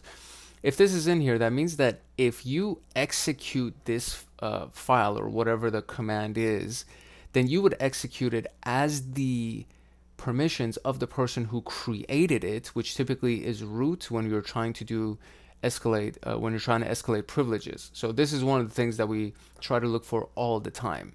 So the SUID bit, user executes the file with the permissions of the file owner. SGID is the group owner, and then sticky bit has no meaning, no meaning, which is the last piece right here. It's like nothing. File created, the directory owns gets assumed. Okay, we already talked about all this stuff. So SUID bits can be dangerous. Some binaries such as password need to be run with the elevated privileges as is resetting your password on the system. However, other custom files that could have the SUID bit can lead to all sorts of issues like escalated privileges. To search the system for these types of files, run this command, which we also did last time, but we did a different version of this command. Instead of perm us, which is probably even easier, we did perm 4000 and then type file. Last time we did type D for directory, and or actually no, 4000 is 4000 is write permission, so it's not the SUID permission, so that's my bad. What file looks particularly out of the ordinary? We'll find that. Run the binary. How many options appear? We'll find that. Strings is a command on Linux that looks for human readable strings on a binary, so we're going to do that. This shows us the binary that is running without a full path. So as this file runs as the root user privileges, we can manipulate our path to gain a root shell, which is probably what we're trying to do, and we're going to get a root flag. So we sped through all of the instructions. This is obviously on TryHackMe. If you don't have an account with TryHackMe, make sure you get yourself one. It's super affordable, but then there's also a link. I usually say this at the beginning of each episode, but there's a link at the in the description that gives you a discount credit towards your username, or what am I saying, towards your membership. And then of course, like, follow, share, subscribe, turn on the notification bell so that you get notified the next time that we drop something. And let's go. So completed. We've already started the machines. Let's do nmap in this mofo. Let's see what we got. Okay, so the first nmap that we're gonna run is to do a couple of things. This is for service. Let me zoom in here a little bit over here. So this is to find out the service. SN, and then we got ON for output the actual file. So we'll do nmap scan is going to be our output file, and then this thing right here is the bane of my existence. When you do a -p- command, it scans all the ports, and that's what takes so flippin' long. And what are we going to run it at? We're going to run it against this thing. So okay, so when you click the green start machine, everybody should know this by now, just going to go through it real quick. When you click the green start machine, it gives you this IP address, and this is the IP address that you're going to be attacking. So this is our victim IP address. And then when you click the blue start attack box button that was at the top of the screen that we did at the beginning, it gives us this IP address and this whole thing right here on the right side of the screen, which is our actual attack box. So we're using the attack box to attack the victim. And so I always do VV, and it's a best practice to always do this as well, because when you press enter, instead of this thing just running in the background and giving you the results at the end, you can see the results in real time. So it tells you what it's doing, then it starts scanning, and it tells you that, you know, the delay for this has gone from 5 to 10 due to 16 out of 5 dropped probes, and then it keeps increasing the delay to 40 to 80. And then what it does is that it'll tell you as it's running what is your estimated time of completion is going to be. And the first couple of estimates are incorrect because every single time, I mean, yesterday when I did this, it took literally almost 2 hours for this thing to finish, which is freaking obnoxious. But at least an hour every single time that I run this. So this is going to tell us, you know, what happens, and I am not going to record this for an hour and a half and not say anything. So I'm going to stop the recording right now, and then I'm going to come back later when this thing is finished. so that we can see what the end result was. So what I'm gonna do is I'm gonna go get, oh, see, look, boom. So 0.63% done, right? It kind of is giving us the update already. Oh, nice. This is actually not a bad estimation. This is the first time that it's given a decent estimation. So, okay, so 0.63% done, and then 1.1% done, and then it says an hour and 30 minutes remaining for this thing to tell us what the F is going on. So, we're going to come back later.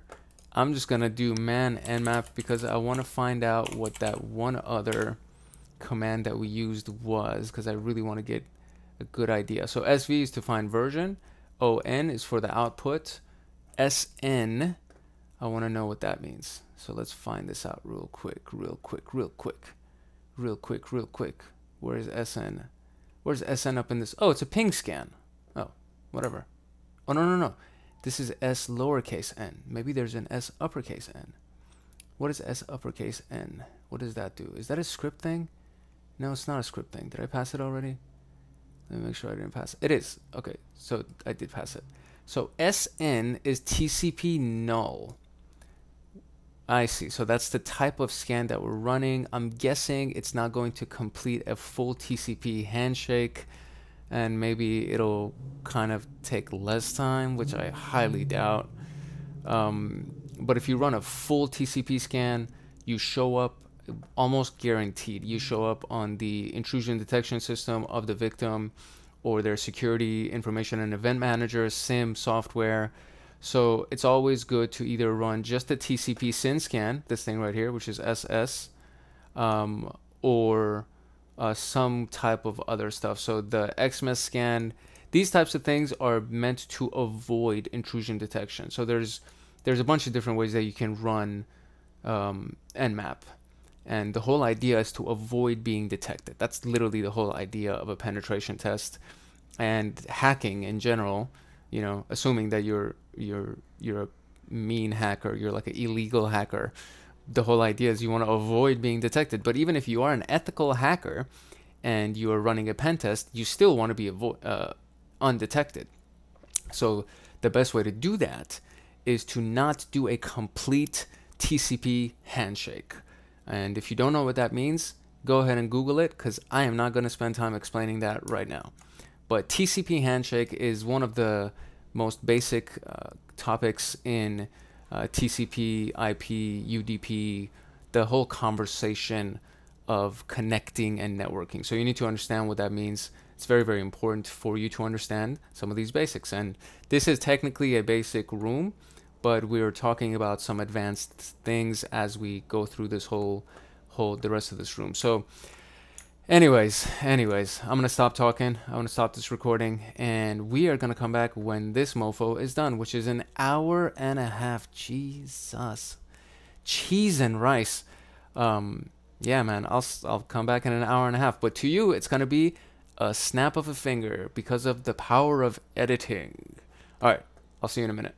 So I actually clicked on the hint button right here, and it gave us a very basic nmap command to run with no other options other than triple V for super verbose. And it finished within a matter of like 10 seconds. As you can see, this thing is still running, and there's still over an hour left. And I just wanted to see if the answer was actually correct, and the answer is correct. So in fact, we just needed to see if these 7 ports were actually open. And so since they are, I am going to stop this scan. Sorry, I got a phone call, had to take care of that real quick. But okay, so anyways, we got our port scan completed. We got our number of ports, so we can move on from here. All right, so since we've already read through this a little bit, we can kind of just actually start implementing these other scans to do the rest of our enumeration and try to find out exactly what we're supposed to be doing with these ports and these different services and things like that. So we are gonna zoom in here a little bit so you could kind of see a little bit better. Let me center this. Okay, cool. Here we go. I am also going to, for now, just close this window just to kind of make it a little bit less busy. And here we go. So Nmap port 445, because as we can tell, port 445 is Microsoft DS, and it's one of the 2 ports for NetBIOS SMB server message protocol. So we're going to run the script for SMB enum shares because we want to find out the shares. SMB enum users because we want to see if we can find any users. And I think that should be, yeah, those are the only 2 that it tells us to run. So we're going to put in our port here and let's see what we get. Okay, that was really quick. Let me kind of see if I can kind of scroll up a little bit. Okay, so what do we got? We got a few shares here. We have the IPC, IPC service, Kenobi server, Samba, 2 users attached to it, anonymous access. You can read and write as an anonymous person without any username and password. Current user access, read and write. Then there's the anonymous share. And there is read and write access for anonymous as well. And then I'll see, so max users here is 2. Oh no, I'm sorry, users is 2, max users unlimited. Users here is 0, max users is unlimited. And then we have our print share, printer driver. And basically same thing. So we also get the path to these things. Is there a path to this? Yeah, this is in the temp folder. This is in the chome Kenobi share folder, and this is in the verlib samba printers folder. Okay, so we got those. So let's see if any of those are our answer. So it says how many shares that we found. We found 3 shares. So there's that. So now we're going to try to see what we can get from our SMB client using the anonymous share folder. So let's go over here. The command itself is SMB client / the IP address and / anonymous. Let's see what we got. Enter the password. Since it's anonymous and we don't need one, we could just press enter. And we are here officially. So once you're connected, list the files on the share. What is the file that you can see? Okay, so I think to list it, it's probably ls. Is it ls? Yeah, it is. So what files can we see? We see log.txt. So that's the name of the file. That should be right. Nice. And you can recursively download SMB share to submit the username and password as nothing. We already did that. So now SMB get our SMB and the IP and the anonymous share. And so this is what is this what this what am I doing? What this is going to do is it's going to let's see if we can first read this. Can I read this? I can't read it. I think it's more log.txt. There you go. So this opened it up for us. And what is inside this txt file? So it says generating public private key RSA key pair, enter a file in which to save the key, which is here, created directories, this thing, enter passphrase, empty for nothing, same passphrase again, nothing, your identification has been saved in, oh, so this is obviously log file that basically showing us everything that happened.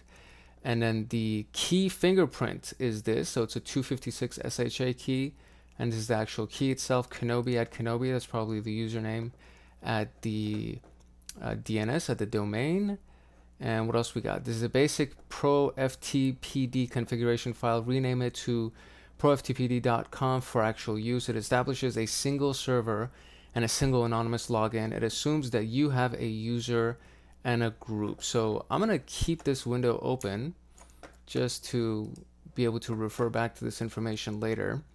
And we're going to run the second command here. So I think this is smb get r smb /10 10 246 186 /anonymous. Let's see what this does for us. We don't need a password. Using workgroup user guest SMB downloaded the log.txt. So if I press ls, there we go. So we actually got the log file downloaded on our attack box. And so what port is FTP running on? We already got that earlier. Let me see. I can't, where is it? What am I doing? Where are we going? Ooh, look, there's all this other information in here too. Ooh, hello. Well, hello there. Let's see what else we got in here. This might be some goodies. Debugging, accounting, networking. Browsing identification. What else we got in this here? What else we got here? Max clients 10, user alias anonymous FTP, users FTP, allow override on, which means we could probably overwrite some things. User Kenobi, group Kenobi, umask is on 22. I don't think that's a port. Port 21 is the standard FTP port. I mean, that's kind of a given, so we can answer that correctly. So what it says here is that if you open the file on the shared, there's a few interesting things found. Information generated for Kenobi when generating SSH key for the user, which we already saw at the top. Information about the Pro FTP-D server, which we already noticed as well. And your earlier nmap port can will have shown port 111 running the service RPC bind. This is just, let me zoom out because it's kind of weird. This is just a server that converts remote procedure call number into universal addresses. When an RPC service is started, it tells RPC bind the address at which it is listening and the RPC program number it's prepared to serve. In our case, port 111 is access to a network file system, NFS. Let's use nmap to enumerate this. Okay, so let's see what mount we could see. And I am just going to keep this thing open. Technically, I don't think I need to because now I have the log file inside this thing. So fine, we don't need to do that. Let's, what do we do? Quit, enter. Okay, we already did that. Exit, SMB, and let's do nmap p111 script equals nfs ls nfs statfs nfs show mount, and then the IP address 246.186. Okay, let's see what nmap shows us here. Right, let's zoom in here. Okay, so what do we have here? We have on port 111, the service is RPC bind, as the tutorial already tells us. So on here, we got a bunch of different files that have a bunch of different permissions. This one is one of the most interesting because it has S inside the group permission, which is set UID, and it is local. But we have the backup file name, cache, crash, local, lock, log, snap, and www. The NFS show mount is var, which is probably the answer to what we're looking for in the file system. And that's all we got. So, okay, so let's try /var. And that is indeed correct. So we got that information as well.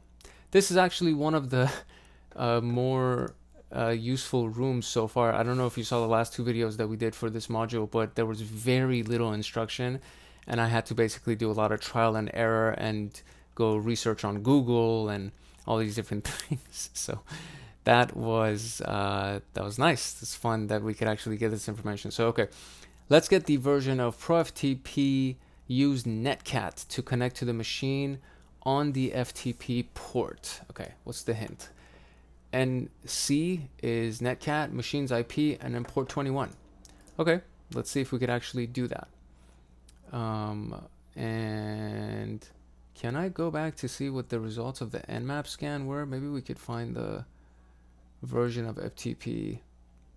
No. Okay, so what I'm going to do real quick, just to see if I can get the version like this, I'm going to do nmap sv for version, and we got port 21 for FTP, and then 10.10 246.186. I think that's the port, right? Is that what it is? The IP? Can I see the IP on the screen real quick? Whatever, we're gonna try it. Verbose, and let's try what it gives us. And aha, look at that. So 21 is FTP, and we got a version 1.3.5. So I'm gonna do this 3.5, and that is indeed the answer. So we can use SurfSploit to find exploits for a particular software version. SurfSploit is basically just a command line search tool for exploit DB. How many exploits are there pro FTP running? I want to actually first do the command that they told us, which is the netcat command on port 21. So let's try to do that command first, just to see what we can get, if we can get any other information apart from what we got from running nmap. So we're going to do netcat 10.10.246 186 and then 21 for the port, and it's a listener, so I don't exactly know what it would give me. Whatever, I'm just gonna let that listener run just in case we need to refer back to it. But netcat is just a listener, so it's not like we're listening. No. Oh, I see. Boom, it's right here. It's literally telling us. That's basically what we needed to do, is just run it so that we can get the server version. So that's the only thing that we do. Okay, fine. So we could just command C out of that to cancel. Okay, so how many exploits are there running for the pro FTP?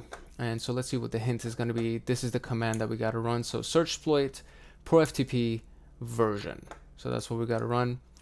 And what I'm going to do, SurfSploit pro FTP version. That's the command. Is it going to give me anything? No results. Huh. Oh, you know what? I got to give the actual version number, duh. SurfSploit pro FTP. I literally just typed in version. Okay, there you go. That should give us something. There you go. Okay, cool. So we have 4 exploits: mod copy, command execution, remote command execution, and these 2 are Python files, and then just file copy, and it's a text file, and then that thing RB is for Ruby. So okay, so we got 4 as the answer. Voila, very good. So you should have found an exploit called mod copy module, which we actually did. We actually found 2, it seems. The mod copy module implements site CPFR. Let me go in here so we can reread this together. And site CPTO commands, which can be used to copy files directories from one place to another on the server. Any unauthenticated client can leverage these commands to copy files from any part of the file system to a chosen destination. We know that the FTP service is running as Kenobi user from the file on the share. We saw that earlier. And an SSH key is generated for that user. That's true. We already got that. So we did the netcat listener, which was right here. So we're now going to copy Kenobi's private key using the site CPFR and site CPTO commands. Let's see, what does it say? I guess it's going to be inside netcat that we're going to do it. Interesting. Okay, so once we're in netcat, we're going to run these 2 commands, but I don't think I need to download any of the Python files or anything. I think it just runs as the command itself. So we're going to try to do that while we're actually listening to the netcat. So if I just go up a couple of times, it should take me to the netcat command, and we got that. So now we're just going to run site cpfr home kenobi.ssh idrsa. idrsa is the standard name for a key file. So site cpfr, so copy. Did that work? Okay, so it worked, and so now we're going to do site cpto, and we're going to copy it to our temp folder, idrsa, and that should be copied. So now that the copy has been done, as we can see over here, so site cpfr, and this was the information that we found inside this thing. So if I go to, we're just going to do nanolog txt, just get inside it. And this is it. This is where it says, so enter the file in which to save the key. And so the key was saved in here. And this is the actual key itself, right? So the key was saved in there. And now we went to this to actually get inside that directory. And then we use the second command, citecpto, to download the key that was inside that thing to our temp folder, right? So that's basically what we did. So we knew that the zoom in, buddy. There we go. We knew that the var directory was a mount we could see. So we've now moved Kenobi's private key to the var temp directory on our folder. So if I had to go help with the groceries. Okay, so I think we're going to now check the temp folder to see if we got the IDRSA. Did we get it? I see. So we did it on the actual machine itself. So it's inside the victim machine. So it's not in our machine. Got it. Okay, so then what we're going to do is now we're going to download it to our machine using this set of commands. So make directory, mount Kenobi NFS, then we're going to mount the file to our own directory. So sudo make directory right here, then it's mounting, and then it's going to, it says only root can do that, so then they have to do a sudo permission again, and then from there we just did lsla inside the folder that we made. And where is it? Did we get a mount? Where's the, it should be in here, right? Oh, the temp folder. That's probably it right here, right? I think, let me see. Or I think it's actually the whole thing. This is literally all of the stuff that was just downloaded from, yeah, because we made a, got it. So you make a directory and it's an empty directory, then you're going to mount everything from this directory into the directory that you made. And then from there, if you go into the directory that we made, it shows everything that was inside here. Okay. All right. So that's what we're doing right now. So we're going to go here and we're going to make a directory called mnt Kenobi NFS. Let's zoom in a little bit so you could see what's going on. And then we are going to mount it 10.10 246.186, right? 246.186, yep. And the name of the file is the var file, whatever. And then it's going to come inside our mount Kenobi NFS. And that's done. So if now I go to, let's go inside the mnt Kenobi NFS folder and do lsla, voila. Okay, so there's everything that we just downloaded from that share. So what do we got here? What's the question that we're trying to answer? So now we have a network mount on our deployed machine. We can go to the temp folder and get the private key then to Kenobi's account. Okay, great. So now that I'm here, let's go inside the temp folder. And there's the IDRSA key. Beautiful. Okay, so now what we can do is we can use that file to do a quick little SSH inside Homeboy's account. Right, so it basically tells us to first copy the file, which, I mean, it's not really necessary, but we're just going to do the commands just so you could see what's going on. So we copied .rsa. Or you know what, it wants us to do it inside the basic folder. So I'm going to go back 3 levels so that we're inside our main folder that we were originally in. Is this the folder that we were originally in? I want to say that it is. Is it supposed to be? It is not actually. So we need to go to that folder. There you go. That's the original folder that we were in. Okay, cool. So then we want to do the, I guess that's why they want us to do it, to just bring it to the root folder for Kenobi NFS. That's what we made. And then it is the temp file ID _ RSA. And then when you do dot, it brings it into whatever folder you're in right now, right? So if I just did that, it should bring that ID RSA file exactly where we are right now. And if I do ls, there you go.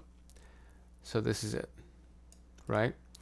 So okay, so there's the file. So now we need to change the permissions to it. So chmod is changing permission. 600 is adding a permission so that we can actually execute this mofo. So now we have that. So if I did lsla and we did that, excuse me, lsla, there we go. If we did that and we find the ID RSA, I could have, I guess, just done ID RSA. I'm going to do that instead of scrolling through that. So lsla ID RSA, there you go. So read write permission, that's all I got on this thing, and I wonder if that's going to be enough for us to be able to use this. So let's see. SSHI with this thing. We're going to go into Kenobi's account at the 246.186 IP, right? ID RSA Kenobi at 10.10.246.186. Let me just make sure that's actually right, and it is right. So if I press this, yes, I do want to continue. And look at that, we were able to use his key file to get access to Kenobi's account, you guys. Well, fan-flippin'-tastic. Okay, so now we need to find the flag. And so let's see, is it already in here? It is already in here. So all I need to do is just to cat user.txt, and there's the flag. Do this, do that, go here, scroll down, do that, click, paste, submit, boom, shakalaka. Okay, cool. Excellent. So now let's go to the last piece of this thing. Okay, so we already kind of read through this a little bit, and so it says SUID bits can be dangerous. Some binaries such as password need to be run with elevated privileges as it's resetting your password on the system. However, other custom files could have other custom files could that have, okay, this is just bad English. I don't know what the hell this guy's trying to say. I think what he's saying is that if other files have SUID set, it can lead to all sorts of issues. Fine. Okay, so to search the system, a system. Yeah, so this is what I'm saying. I don't know, maybe they were in a rush or something. No judgments, but my OCD is kicking in right now with bad grammar. So, okay, so we need to run this command inside the place that we are in, I'm guessing, in Kenobi's system, to find everything that allows us to run the SUID, and it's a file that we're looking for. And so what this does right here, because when you run this command, I'll just show you actually, just so you can kind of see the difference. So first I'm going to do the command without the toDev null thing at the end of it. So type, let's zoom in right here so you could see what's going on. Type F. So find, and this means inside the root folder that we're in right now, and then recursive to all of the other directories that are inside this folder. So basically inside the entire system that we're in, that's what this implies. So find inside here the stuff that has a permission of S set, and I think U equals S means that the user who created it has the S permission attached to it, and it's the type of object that we're trying to find is a file, right? So now we're going to run this command without the toDev null part, and look, you see everything that has permission denied, and you have to now sort through all of that stuff to try to find all the ones that we can actually use, which is a lot of permission denied errors. So now what we're going to do is we're going to do the same exact thing, except now we're going to do this. So when you do this, it only shows the ones that we can use without any of the error messages, and it's a much shorter output. so it's just easier to read. So that's why we do toDev null, so you can see what's going on. Okay, so what are we doing here? What file looks particularly out of the ordinary? Okay, let's see. What do we got here? What do we got? Okay. Mount is normal. Policy kit looks normal. All these things look normal.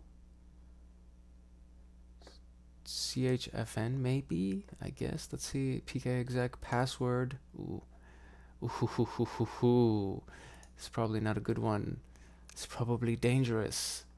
Sudo might be CHSH. At, I guess. New group.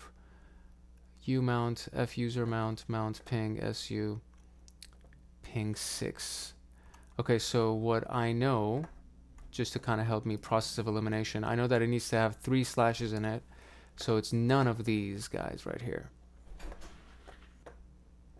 Since it's none of these single slashes, the process of elimination, I know it's kind of cheating, but whatever. So it could be a few things, and I guess we can just try to see which ones they are by entering and seeing what it is, but I'm gonna first guess that it's sudo.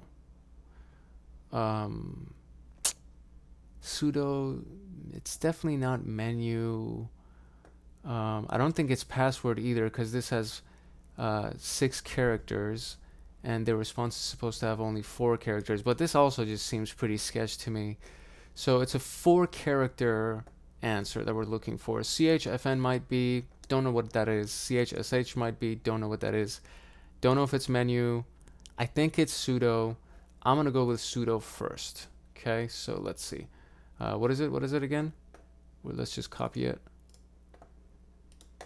Let's see. Is it sudo? Be sudo. It's not sudo, is it? Wait, zoom out. It's not sudo. Okay, so if it's not sudo, we're just gonna start from the top here. We're gonna take this one. Process of elimination, I guess, mate. CHFN. It's not that one either. We're gonna take menu. Could it be menu? It's menu? Why? Okay, whatever. Let's just run it. Let's see what menu does. User bin menu. Status check kernel version ifconfig. That's really, is that okay? Fine, whatever. Okay, so it shows us 3 options. Strings is a command on Linux that looks for a human readable strings on a binary. So curl, this is the thing, I guess. So curl so curl in the interface localhost uname or ifconfig. Okay, so wait, stop, dude, what are you doing? This shows us the binaries running without a full path. Enter your choice. Let me see what I do if I just press 3. So it does ifconfig for us, okay, and then it gives us the response, which is in our current machine that we're on.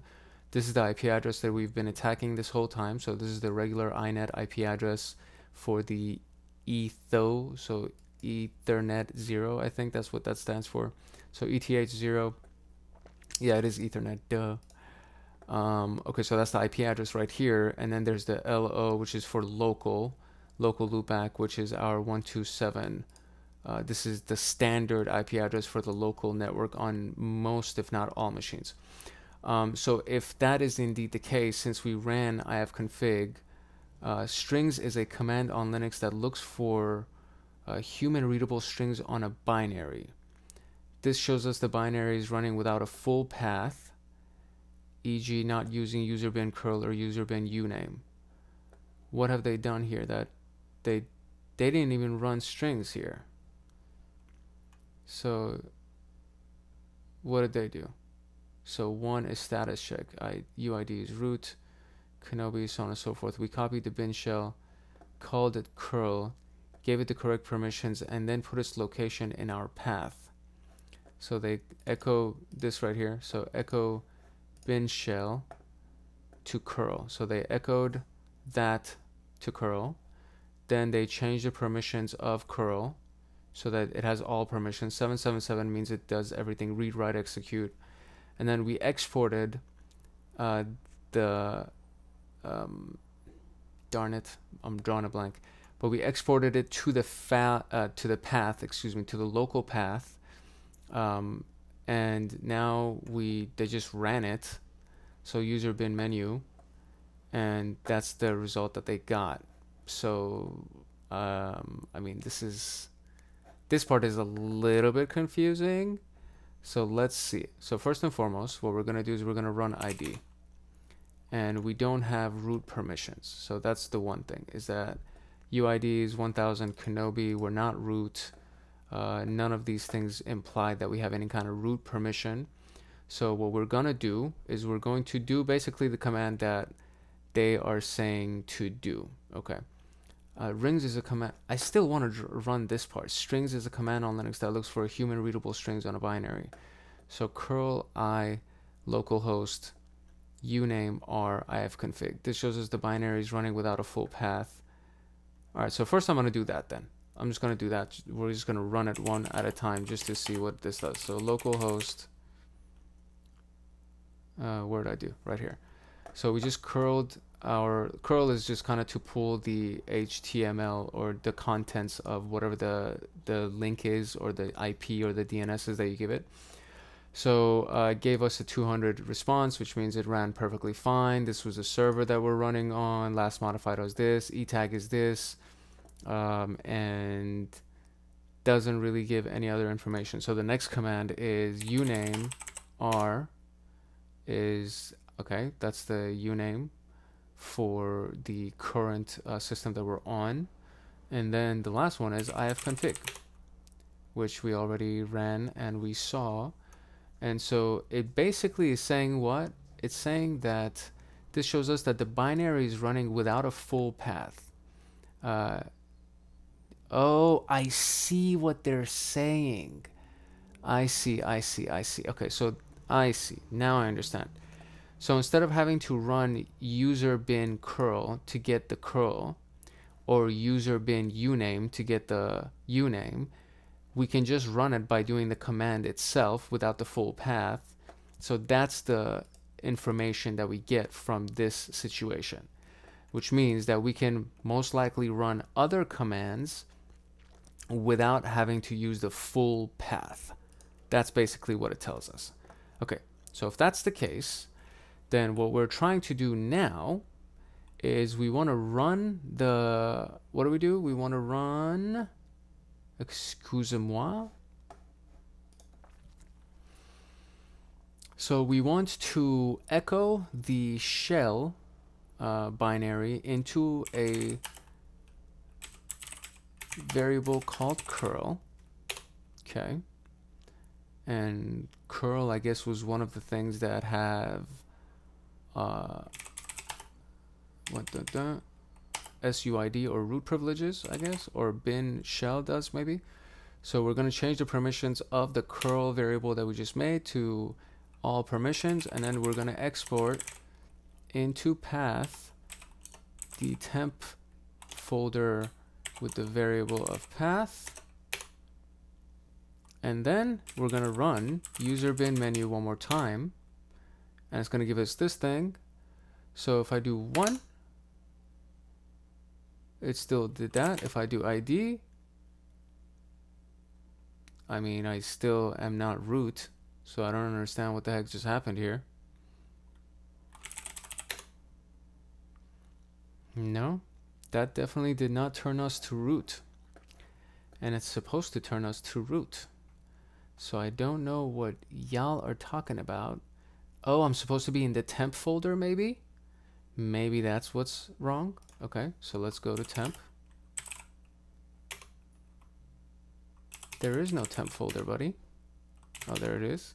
Okay, so all right, now we're inside the temp folder, so we'll just run all of the commands while inside the temp folder. Because, oh, I see, because temp was the one that has, got it. Temp folder has the one that has the SUID permission as root. Okay, fine. Let's try that one more time. So chmod 777 curl. Okay. And then export to path temp.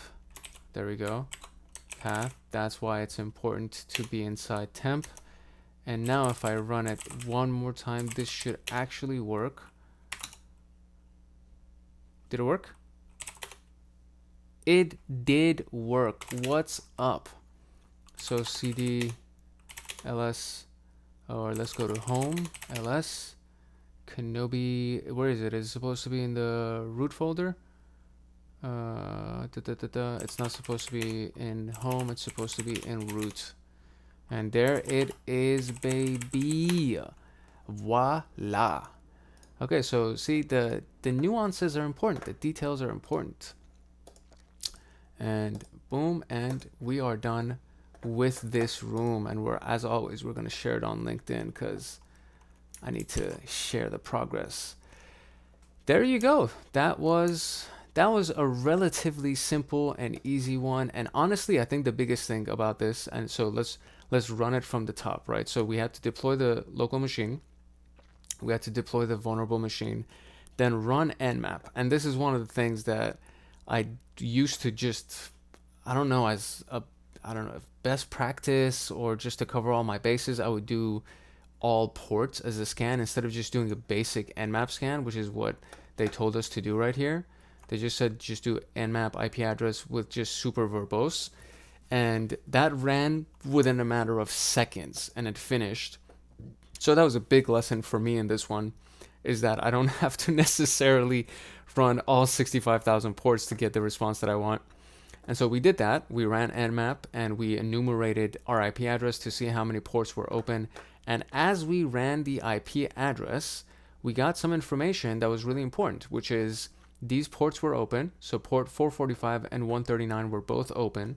The 139 is what's required to be on the same network. So if you want to access that thing, you got to be in the network of that machine, meaning on their Wi-Fi or connected to their router or switch, so on and so forth. But 445 is something that can be accessed remotely. And so we ran nmap against port 445, and we ran several scripts against it, which was these scripts come ingrained with nmap, and one of them is to enumerate the shares, and then the other one is to enumerate the users. And so we found some shares that were important. There were 3 different shares that we found, and then one of them was the anonymous share. And then we used SMB client, which just comes pre-installed with most Linux distributions, Kali Linux. We used SMB client to see what's inside this thing, and we found the log.txt file.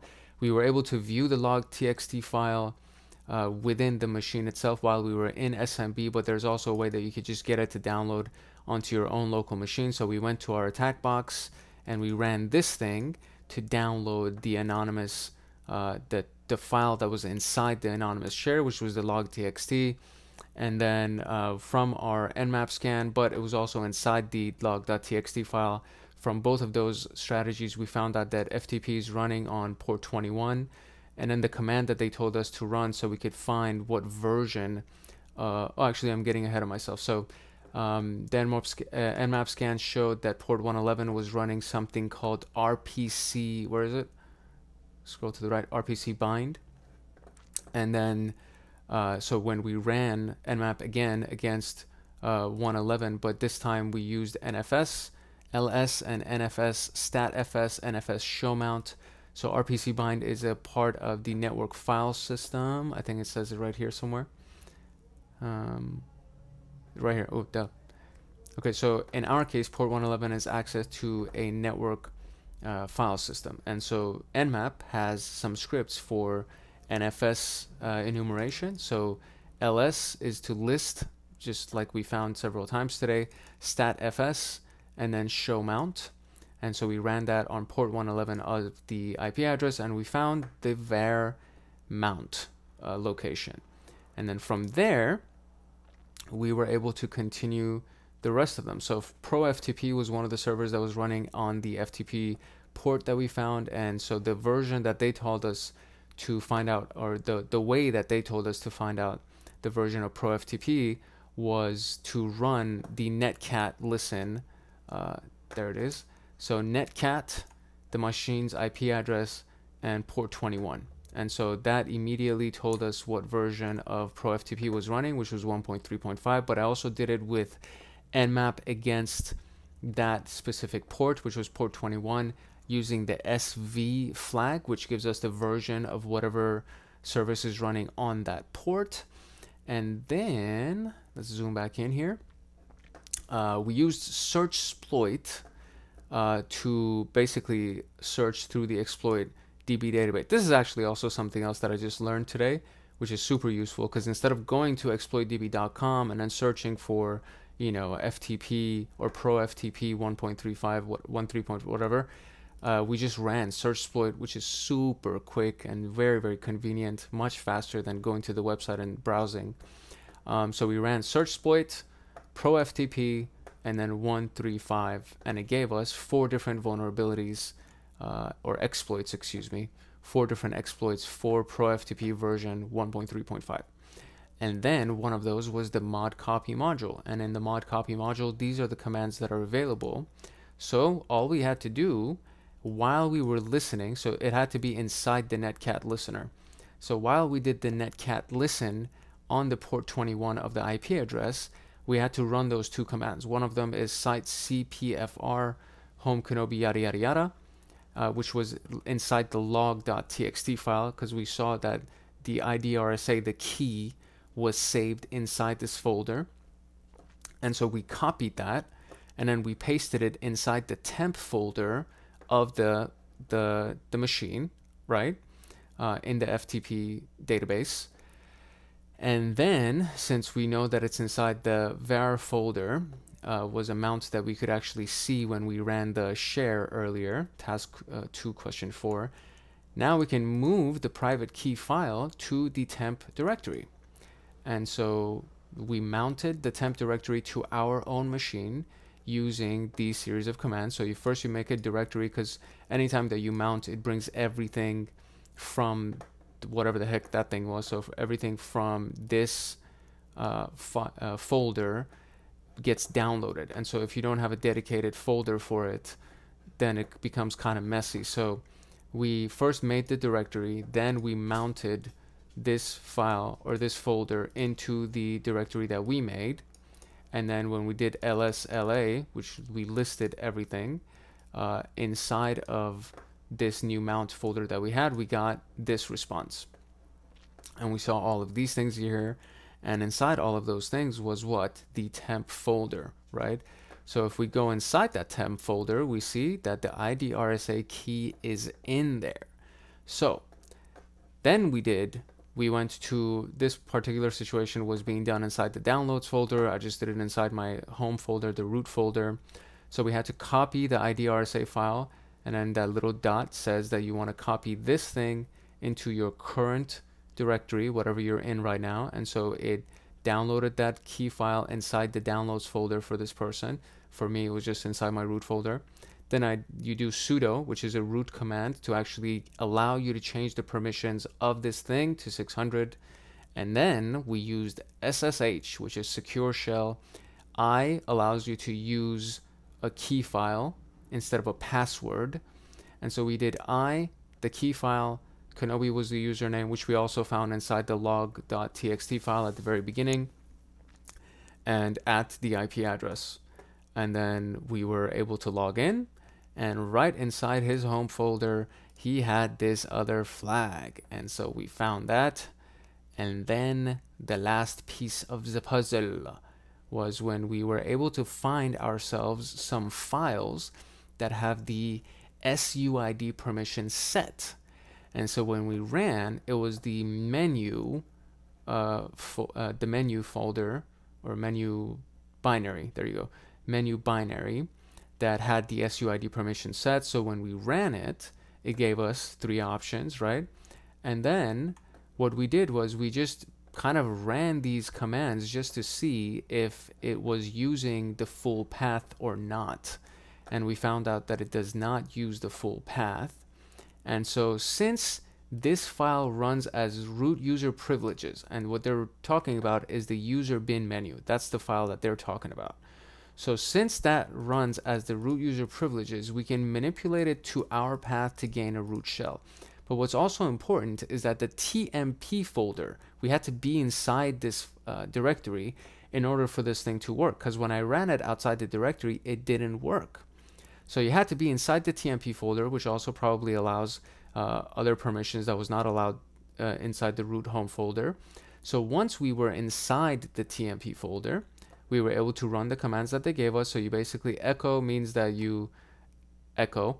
So you send, so if I did echo without this piece right here where it went into the curl variable, it would have just printed whatever this was, whatever's inside this file or folder or txt file, anything. It would have just printed that onto the screen. But we echoed it inside a variable. That's what that forward greater than symbol, whatever, to curl does. And so it put it inside this variable for us, and then we changed the permissions of that variable or binary or path. We changed the permissions of it so that it can do everything, execute, read, write, SU, all that stuff. Then we exported it to the path, the local path of the machine, and then we ran the binary that had the SUID permission. And because that was allowed to be done, and it all tracks back to this, because by running this, we don't want to just run the menu. We want to run shell. So we want to run shell with the root permissions that's attached to this. That's basically what this series of things does, right? That's why it's important to run it with the way that we did. We wanted to echo a shell inside that variable, then we wanted to change the permissions of the variable, then export that into our local path, so that whenever we do run this finally, instead of it just running and giving us a menu, it would run as a shell for the root user. And then so when we finally did that, and then I pressed 1, instead of us giving any kind of a status check or whatever, actually I think it did give us a status check, didn't it? So let's go back. Did it give us a status check when I ran it? No, it didn't. So I pressed 1. Look, check this out. Because previously, remember when we pressed 1, it actually gave us a status check, and you know, started 200, and it told us all these other things that was inside it. It's actually right up here. Where is it? Where is it? Where is it? Where is it? Oh, no, right here. So enter choice, right? I did 1, and it actually gave us the status of everything, right? So that means it didn't work. And then when I ran the ID, it was like, no, you're still Kenobi. And I'm like, who am I? It's like, you're still Kenobi. I'm like, what the hell? So I went into the temp folder. I repeated the exact same steps that we did before. But now this time, and this part of it is obviously very crucial, that we had to be inside the temp folder as we ran the whole thing. And then we ran the freaking user menu binary. And then I still did 1. And instead of doing status check, it just didn't do anything. And it just kind of went into this little hashtag symbol, and I was like, oh, maybe this worked. And then we did ID, and it said we're root. And then I basically, the rest of it is kind of, the rest is history, as they say. And so we completed this room. Obi Wan Kenobi stood no chance against us, bruh.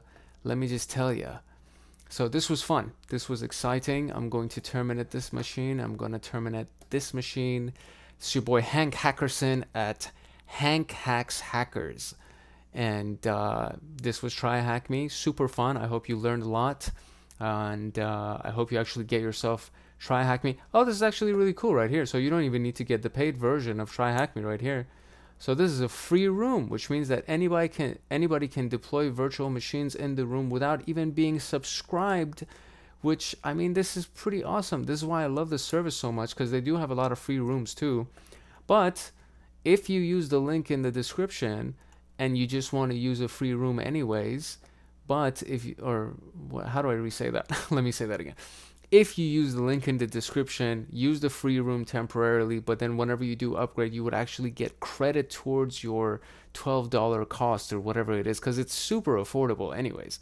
But instead of getting limited to just some of these other rooms, you could actually get the paid rooms, which are super dope anyways. They're pretty badass. You would get a discount towards it if you use the link in the bio. If you don't do it, it's all good. You can use all the free rooms, obviously, and just make sure that you like, subscribe, share, and follow, and tell everybody, comment, turn on the notification bell so that you get notified the next time that I drop something. And yeah, if you have any questions or anything, leave it in the comments. If you just want to say hi, leave it in the comments. And yeah, that's it. I'm done with this. I will see you in the next one. All right, hello and welcome back to yet another episode of Hank Hacks Hackers. This is your boy Hank Hackerson, and we are using TryHackMe as per usual. And today's exercise is on Steel Mountain, is what it's called. And this is actually an ode to Mr. Robot, which is a really awesome show. If you have not seen it, I highly recommend you watch it. A couple of key notes here. I am not on my regular setup today, so I'm just on my laptop and I don't have access to my second screen. So this might look a little bit different compared to what our normal videos look like. I am also, I don't know if you can hear the growling in the background, but my puppy's in the room today and she is kind of losing her mind a little bit. So hopefully the barking and the noise won't be too distracting, and I'll try to edit out whatever I possibly can to try to make it a little bit more easy to manage. And so some housekeeping rules or housekeeping notes, I guess. This obviously is being done on TryHackMe, so if you don't have your membership on TryHackMe, feel free to go ahead and register. There's a lot of great stuff with their free membership. Their paid membership is very inexpensive, and you can even use the link in the description to get yourself a discount of the free membership, or excuse the discount of the free membership. That's hilarious. The discount of the paid membership, so you get a credit towards the paid membership. Which is already super affordable anyway, so it'll make it even more affordable. And then what you would get access to are these virtual machines. So the green button that we just pressed right here would give us the victim machine, and then the blue one that I pressed right here, which is loading on the right side right here, gives us access to our attack box, our attacking machine. And then when you have both of them initialized, you get to do some really fun hacking exercises. And so today's exercise is around Steel Mountain. And as you can see right here, I haven't completed any of these things, so we're going to be completing these things together, and it should be fun. It should be full of good information, and at the end of this we should be better hackers. So without further ado, I am going to first and foremost read through just these instructions just to get an idea of what we're going to be doing, and then we're gonna start making the moves, right? So here we go. In this room, you will enumerate a Windows machine, which for the most part we've been doing everything on Linux machines. So today we're going to be enumerating a Windows machine, gaining initial access with Metasploit, using PowerShell to further enumerate the machine and escalate the privileges to administrator. If you don't have the right security tools and environment, deploy Kali Linux on your own machine or control it in your browser, or you can use the Kali room, or I guess your own Kali image and control it with our Kali room, I see. So you can learn from the Kali room. This machine does not respond to ping, ICMP, and may take a few minutes to boot up. Okay, that's all good to know. That's if you're using your own Kali and if you're not using the attack box. So first we're going to deploy the machine and try to figure out who the employee of the month is. Then we're going to get initial access. Once we've deployed the machine we're going to scan it with Nmap. We're going to take a look at any other web server that's available, what file server is running, so we're going to get the name of that.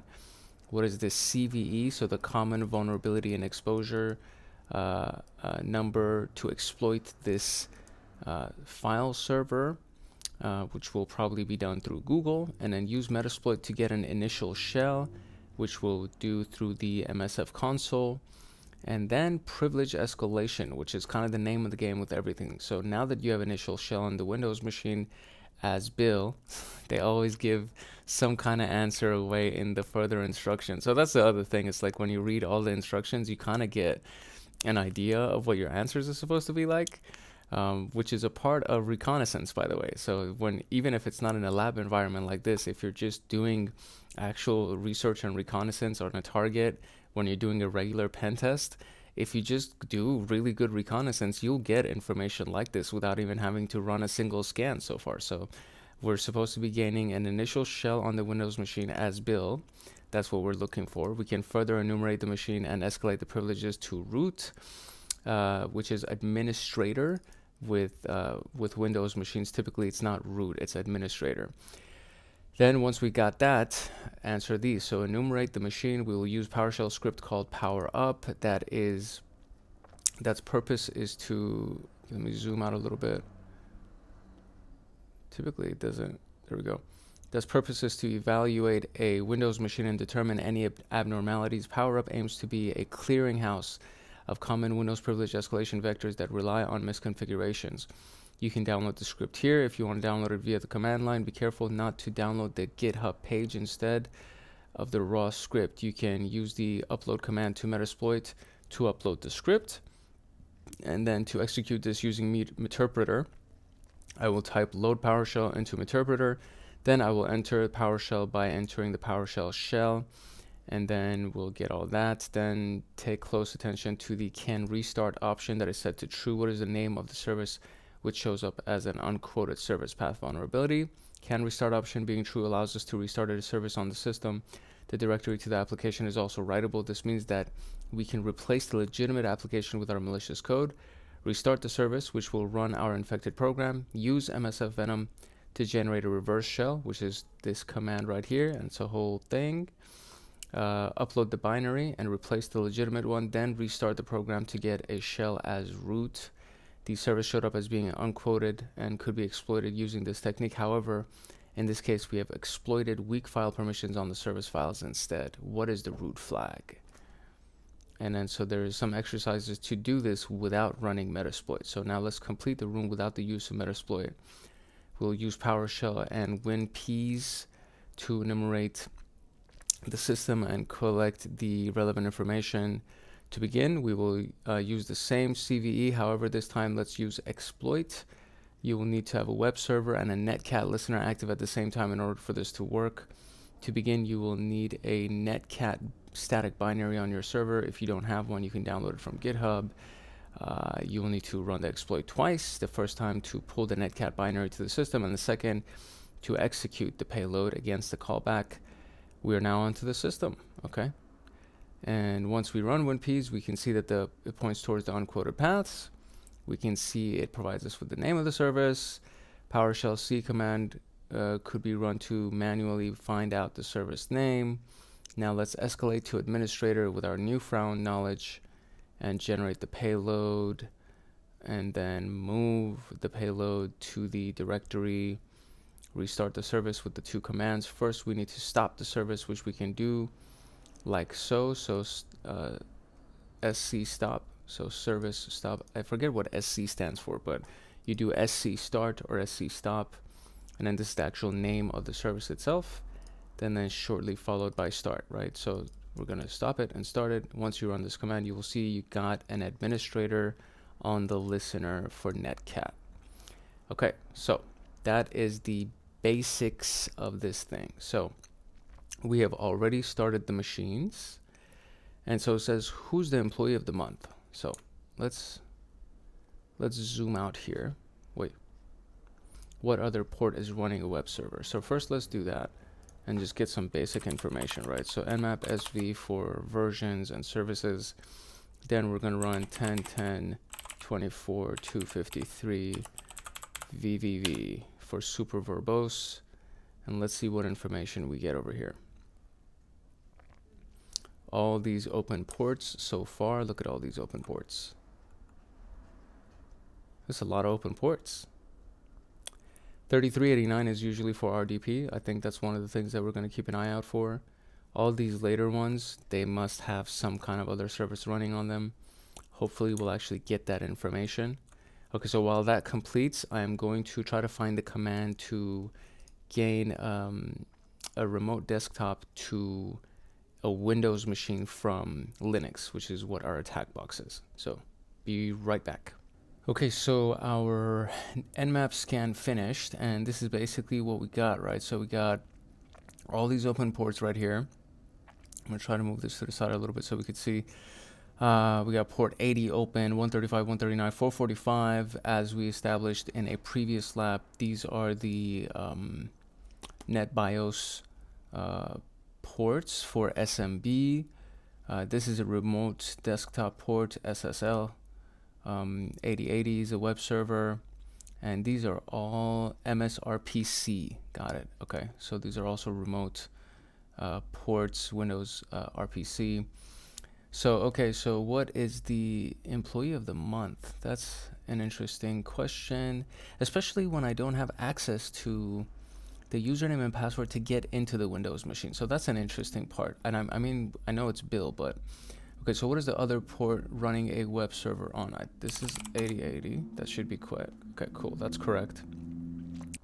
Okay, so here's a lesson for you. A lot of times you think that the exercise is a lot more complicated than it actually is. And in this particular case, so here's what I was supposed to take away from this, right? So, which I didn't, I guess. So what's running on port 80, which is HTTP. HTTP is typically a website. And then HTTP as well on this particular situation is a server. So port 80 more often than not is a website or some kind of HTTP. Instead of HTTPS, which would be port 443, is HTTP. So if we do that and just go to the IP address, we will probably find a website. Look at that. And so the first question is who's the employee of the month? And the guy's right here. So now they didn't make it super easy for us because there's no name on here. So if we look at the source code, so if we inspect, I gotta zoom in here to try to find it. Oh, it's already here. Look at that. You can already see it. The image itself. So when you actually, any part of the page, if you want to examine, if you just click on that and then look at source, it'll take you automatically to that in the source code. And it says image source, image Bill Harper. So this guy's name is Bill Harper. And I think he was literally, I think this was one of the characters that was inside the episode on Steel Mountain with Mr. Robot. So this is probably his name. And we already know from one of the later questions that he actually is the employee, because what did it say right here? It said we know that we got to get it as Bill, right? So, okay, so we got Bill Harper's information. So it says take a look at the other web server. What file server is running? Okay, so let's see what we can find with that. Since we don't have the web server name here, it does say HTTP file server. I feel like if this was maybe into 3 words is with a space in between, that would be it, but this requires 4 words. So let's see what's actually here. So if we go to port 8080 on this thing, so you do a colon 8080, press enter, this is the actual file server. Look at that. And then the information down here, it says HTTP file server. That's not the answer though, so if we click on that, it says the same thing. The name of the company is Rigetto. So maybe it's Rigetto HTTP file server. Let's try that, huh? Rigetto HTTP file server. Okay, there you go. Just like that. Again, sometimes I honestly overcomplicate the hell out of these labs, and the answer is like right in front of your face. So maybe it's like best practice to do the obvious things first versus the other one. So let's see. So what is the CVE number to exploit this? What do they tell us to use? They say to do exploitdb.com. I also want to try to use the exercise that we got from the last. I'm going to leave this open so actually it doesn't run away from me. I'll just open up a new terminal. There's something called SurfShark, which is available. So if we do SurfShark Rigetto, maybe? Let's do SurfShark Rigetto, see if anything comes up.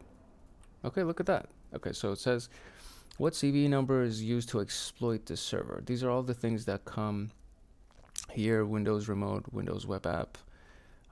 There's a bunch of different things that we could technically use, but how do I find the exploit number? That's what I want to know.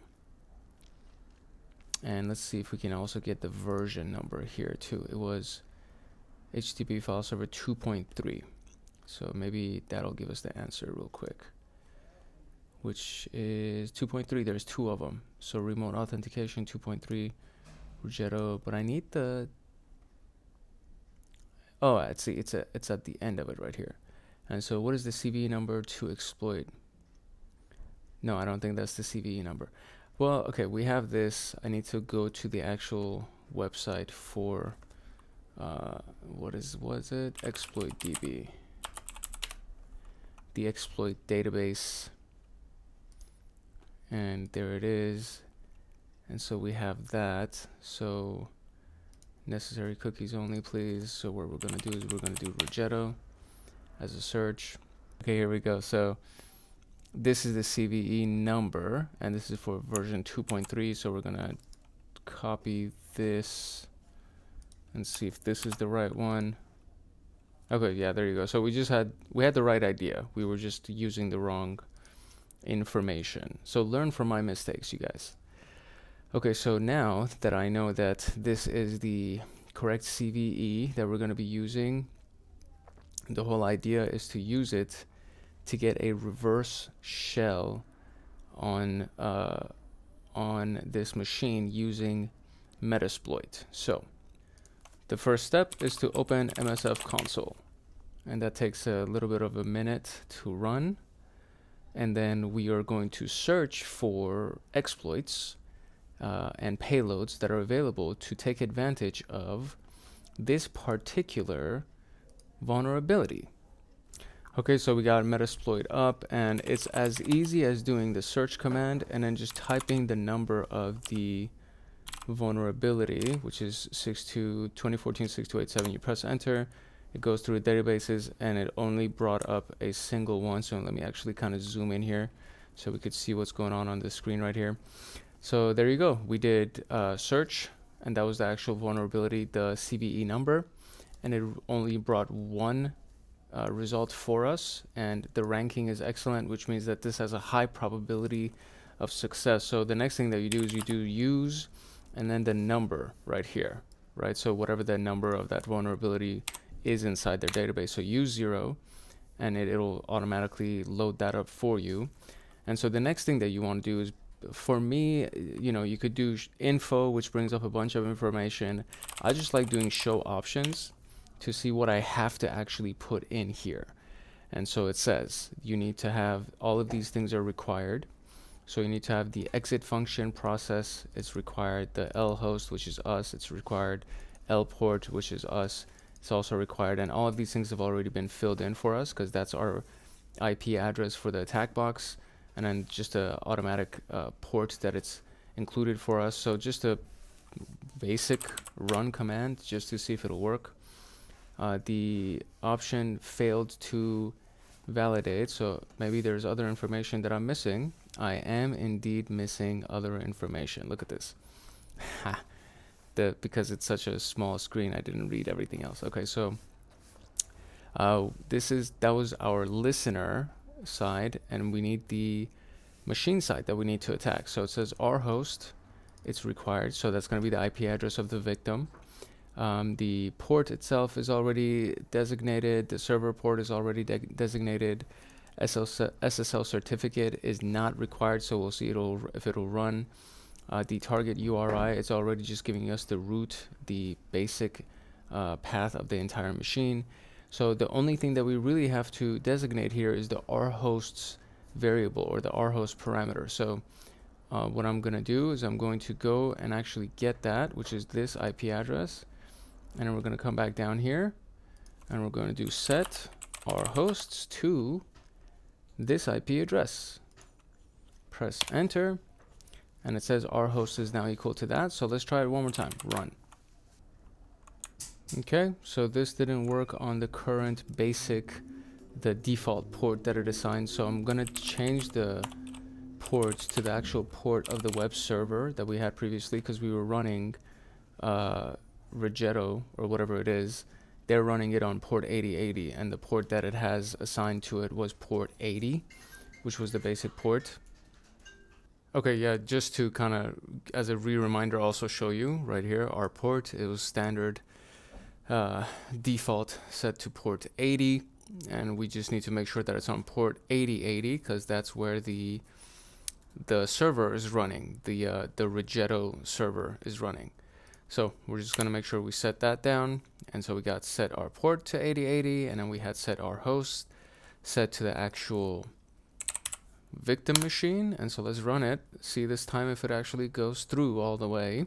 Very good. And we actually have a meterpreter, whatever, session active. So we got our meterpreter session active. Let's see what we can do with this thing going. So the ls command works. It actually lists everything that's inside the folder. This is the big old folder right here. So users, bill, app data, roaming, Microsoft, Windows, start, da da da da da. So okay, let's see what we can find here. So we're looking for the user flag. So let's see if we can find a flag over here anywhere. So basic search, and for a file, and then you do one of these things right here, which is the wildcard button, or wildcard button, not button, character, there you go. It's asterisk, which stands for anything. So anything that is .txt. Let's see what comes up with that. I'm sure it's going to be a bunch of different files that are going to come up in here. Okay, as expected, there's a bunch of txt files. Let's see if anything applies to us. Let's see if there's anything inside the bill folder anywhere here. Oh, users bill. There we go. Users bill desktop user.txt. I'm pretty sure that's it. And we could have just gone back and traversed back to the thing. So let me see if I could just go to, what is it? C users. Can I do this? Can I go here? I can't go here. Okay, so cd back, cd back, cd back, which could also be done by this, like that. So let's see, get working directory. Where are we at? Print working directory. We are, okay, so two more. cd back 1, 2, print working directory. We are now here. So what's in here? A bunch of different things. And is there a desktop? Okay, so cd desktop, cd desktop. We're now here, ls, there is it. So user.txt, this is probably the flag. Looks like the flag, although I don't know if these two characters at the beginning are going to count. Let's see if my mouse will actually allow me to do this. There we go, got the flag. So let's go to privilege escalation. So now that we are here, right? So now that you have an initial shell on Windows machine as Bill, we can further enumerate the machine. To enumerate this machine, we're going to use a PowerShell script called PowerUp. That's purpose is to evaluate a Windows machine and determine any abnormalities. PowerUp aims to be a clearinghouse of common Windows privilege escalation vectors that only rely on misconfigurations. You can download the script here if you want to download it via the command line. Be careful not to download the entire GitHub. And then once you do, you can use the upload command in Metasploit to upload the script. So first and foremost, I got to download the PowerUp PowerShell script. So PS1 right here. Can I zoom in a little bit more? PS1 right here implies that this is a PowerShell script with Linux machines. Instead of PS1, it says .sh. That implies that it's a shell script. So first and foremost, we got to make sure that we download the actual PowerUp script. And so first I need to get the link. So we're just going to open up this link right here. And this is the actual link to the script itself, which is this link. So I'm going to copy this link onto my clipboard. And we're going to zoom out. Okay, so here's what we have learned. We have learned that we, again, had the right commands. It's just kind of got to make a little bit of a pivot to make it work in this context. So first, we got to do wget on our attack box, and then use wget to download the script onto the attack box, which works perfectly fine. And then we look for it, and then it's right there. So powerup.ps1, that's the actual thing. So now I need the print working directory, which is our root folder, to be able to find out where this thing is actually sitting. So it's /root /powerup.ps1. So that's what the local path is for that script. So now I can go onto Meterpreter and do that. So I could do upload root powerup.ps1 like that. And that actually works. Right, so now that we have that, I could do ls, and look, it's literally right there. So we're going to do load PowerShell, loading extension PowerShell, okay, it successfully loaded the extension of PowerShell. And then we're going to run the PowerShell_shell command to actually get a shell. There it is. So now if I do .powerup.ps1 and then invoke all checks, I'm guessing it invoked all the checks as it says right here. So let's see what the next step is. So no answer needed. Take a close attention to the can restart option that is set to true. What is the name of the service which shows up as an unquoted service path vulnerability? So let's try to find something called can restart in this whole thing. I'm going to zoom in a little bit. So let's see if we can find can restart right here, set to true. So that's false.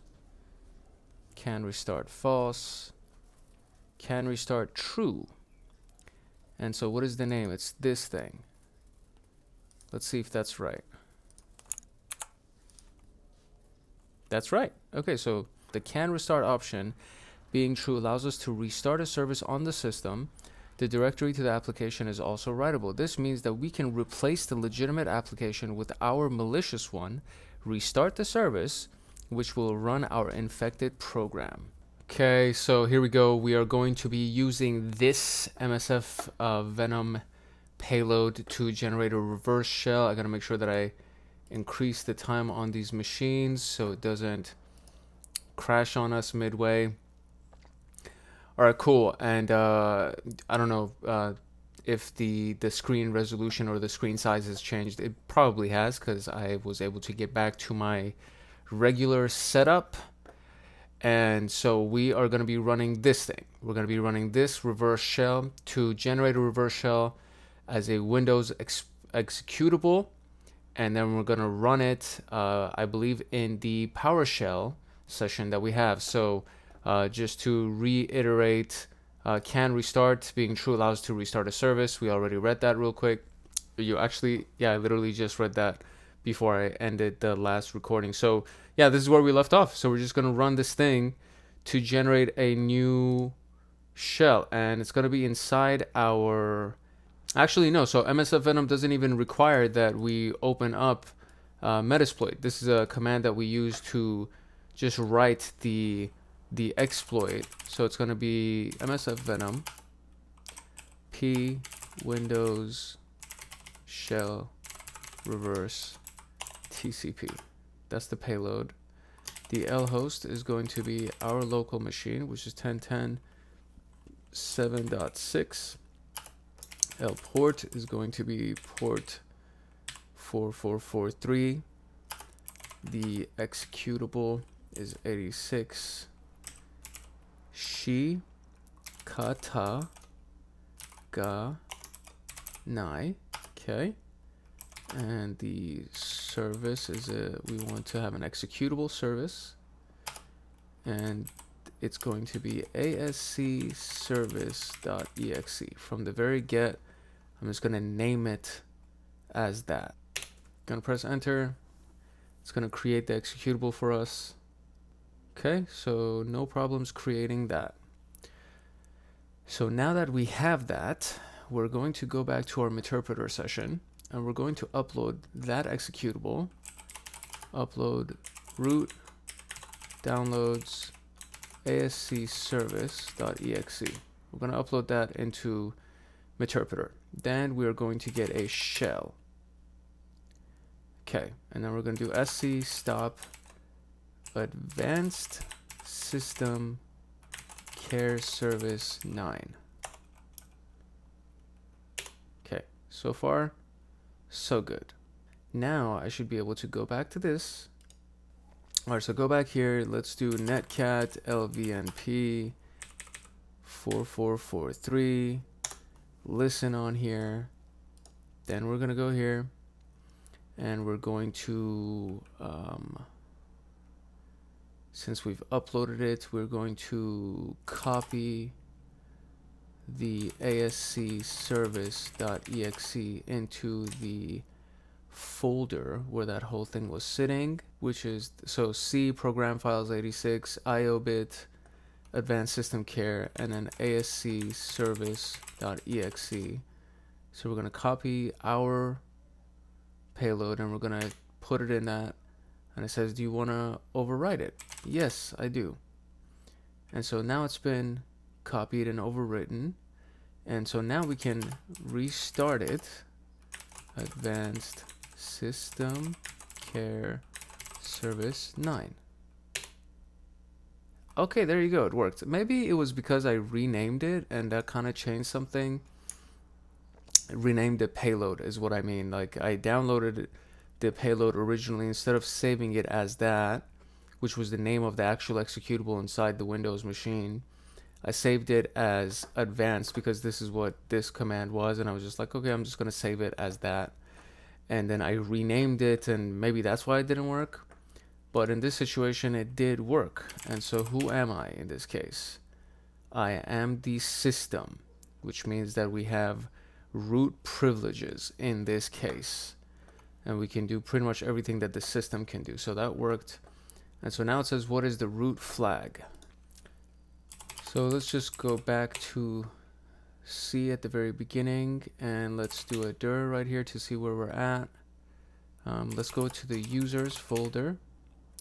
Let's do dir to see what's in here, and we got Bill, which was the first guy, and we have administrator, which is this person. Let's do a directory load, and let's probably on the desktop. Let's do another directory load, and there it is, root.txt. So I think is it type root.txt? There it is. Type, and I think also more will give us that too. So that's our flag. Let's see if that's the actual flag. That is the actual flag. Let's see if more will also do it. Yeah, more also puts it onto the screen. Okay, so there you go. That was we had to do a few trial and error tactics to figure this out, and it wasn't a complicated fix. It was actually a very simple fix. Instead of saving the file as this, as advanced.exe, I should have originally just saved it as the name of the executable. And the only way that I was able to find that out is by actually going into the folder of Advanced System Care to try to find the name of it, and just trial and error, and you kind of get that sometimes. And you know, a lot of the pen testing stuff and a lot of these things in the real world is very similar to this. It's just trial and error. But the difference is, if you're actually inside somebody's machine and you're doing these types of things and you keep getting errors and trying to do certain commands, these types of commands may actually set off red flags, and you may get booted and blocked and shit like that. So this is why we do it in a lab environment, to learn these things in advance so that we don't mess up in an actual penetration test, assuming that you're doing it ethically anyway, which should be fine. Okay, so the last piece now, we want to do it without using Metasploit. So for this, we're going to utilize PowerShell and WinPeas to enumerate the system and collect the relevant information to escalate to. So to begin, we shall be using the same CVE. However, this time we're going to use exploit. Note that you will need to have a web server and a netcat listener active at the same time in order for this to work. So to begin, you will need a netcat static binary on your web server. If you don't have one, you can download it from GitHub. Then you're going to need to run the exploit twice. The first time will pull your netcat binary to the system, and the second will execute the payload to get a callback. All right, so let's figure that out first. Okay, so for the same remote Rigetto file execution exploit, we're going to use this Python script right here. So I'm gonna go ahead and copy this full script, and I'm going to go to my terminal, and inside my terminal we can exit this one because we're gonna come back here. So we're gonna just exit out of that. I'm going to do nano, and we're gonna do exploit.py. I'm gonna save it. Okay, very good. Control O to save, and then Control X to get out. Okay, so we have our exploit.py, and so from here we need to do what exactly? We need to run the exploit twice. So we can download the binary, run the exploit twice. The first time we'll put our netcat binary onto the system. The second we'll execute. I think, you know what? I think I need to actually update this real quick because there is something missing here. I need to change the IP address. Yeah, I gotta change this IP address and the port.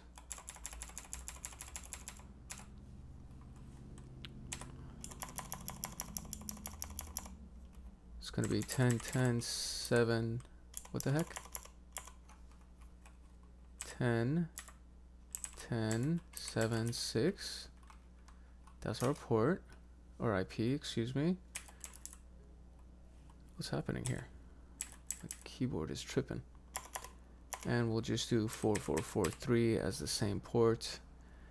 Okay, this is something I never would have gotten on my own because this is way over my head.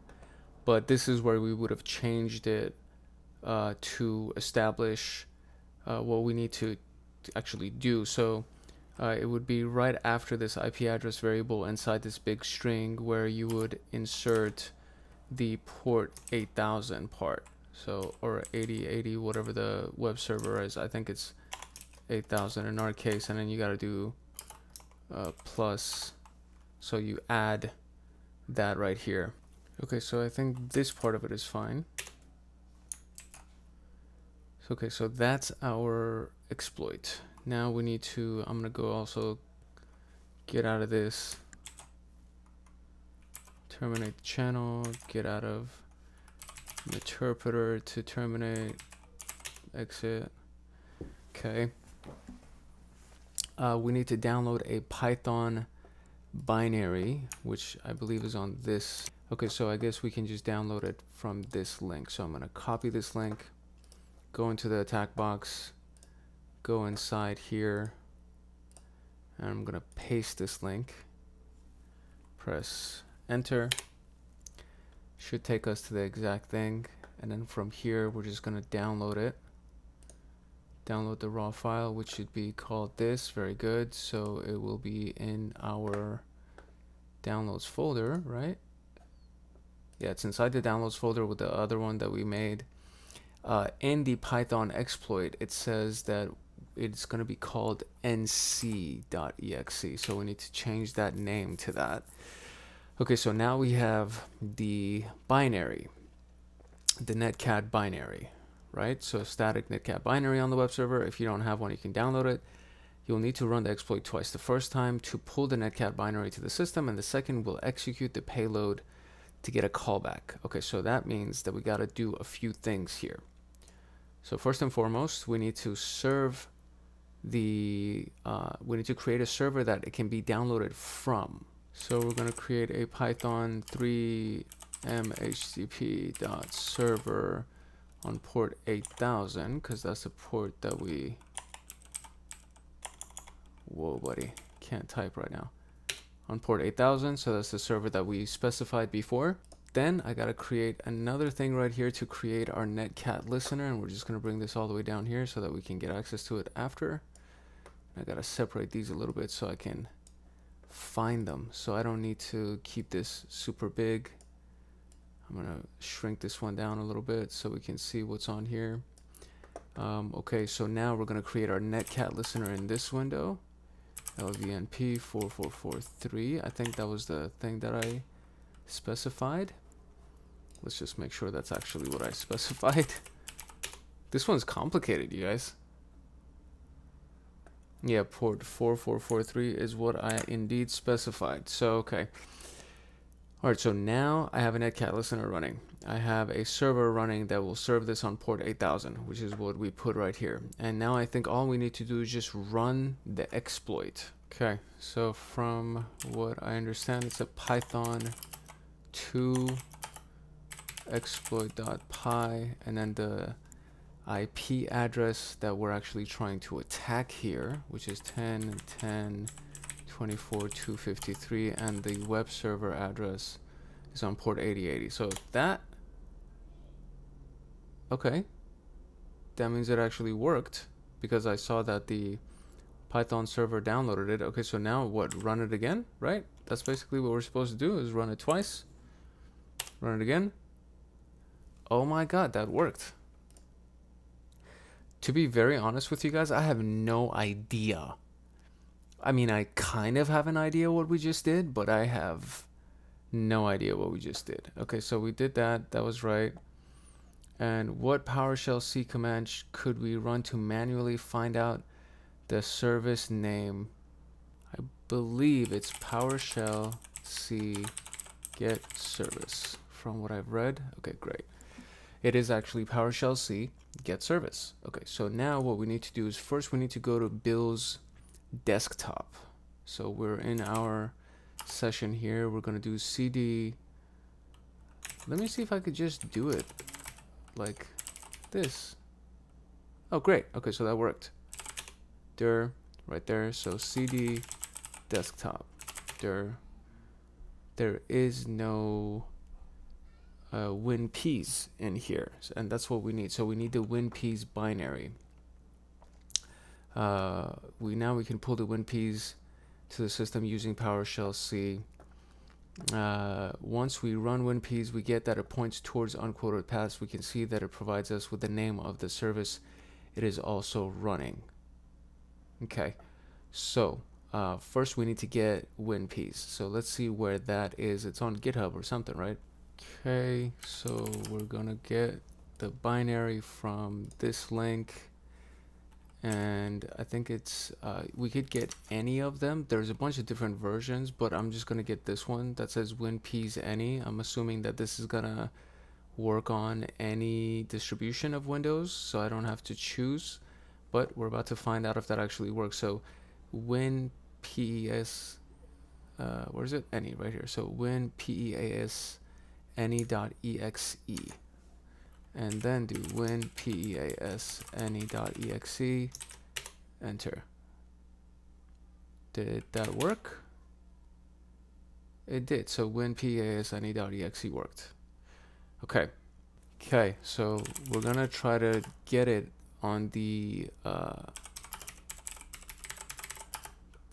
machine down there using Python again. So we're on Bill's desktop. There's a PowerShell C command for wget that allows us to do it from our local attack box on port 8000, and it's going to be called WinPes any.exe, and the out file is going to be winps.exe. Let's see if that works. Okay, so how do I cancel that now? Can I just cancel like this? Oh no, it kicked me out and I gotta do that all over again. Okay, so let's see. First we're gonna run this thing one more time. No, this is supposed to be a netcat listener first. 1, 2, 3, 3. Listening on port 443. Okay, it did work. Great, so that part's still good. cdc users Bill, take me to his desktop. Great. Do I have it here? No. cd desktop. Okay, I don't have it here yet, so now I gotta do I feel like I could still do it on this server while I'm here. So let's see if we can do it. So it's going to be PowerShell C, right? wget, and then HTTP our attack box IP on port 8000 / WinPes any.exe. That's what we're downloading, and we're going to out file to winps.exe. Once again,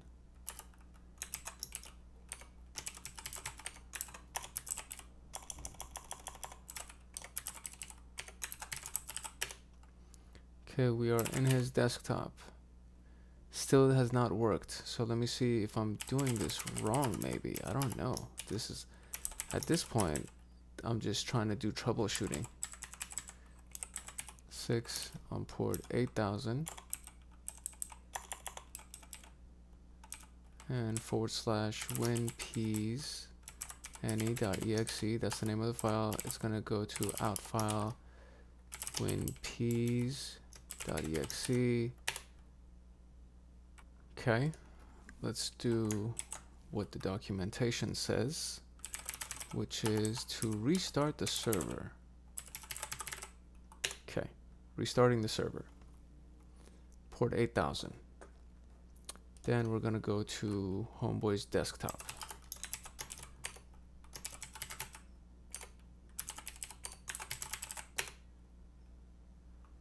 Ugh.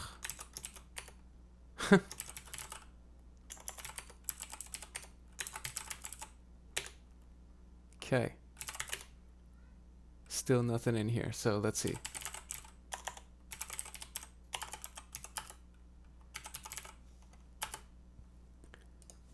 I'm gonna do it exactly how I had it before. So I'm gonna do 10.10.7.6 port 8000, and it's gonna be / winpeas.any.exe. That's the actual file that's over there, and it's going to be output to file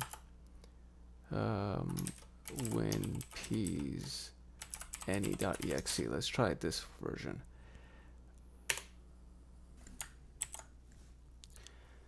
Okay, so I could not let this go because I almost ended the recording because I thought that it was gonna I really was just gonna give up, honestly, but I can't let it go, and it needs to be one of those things that I have to complete because I'm weird as hell like that.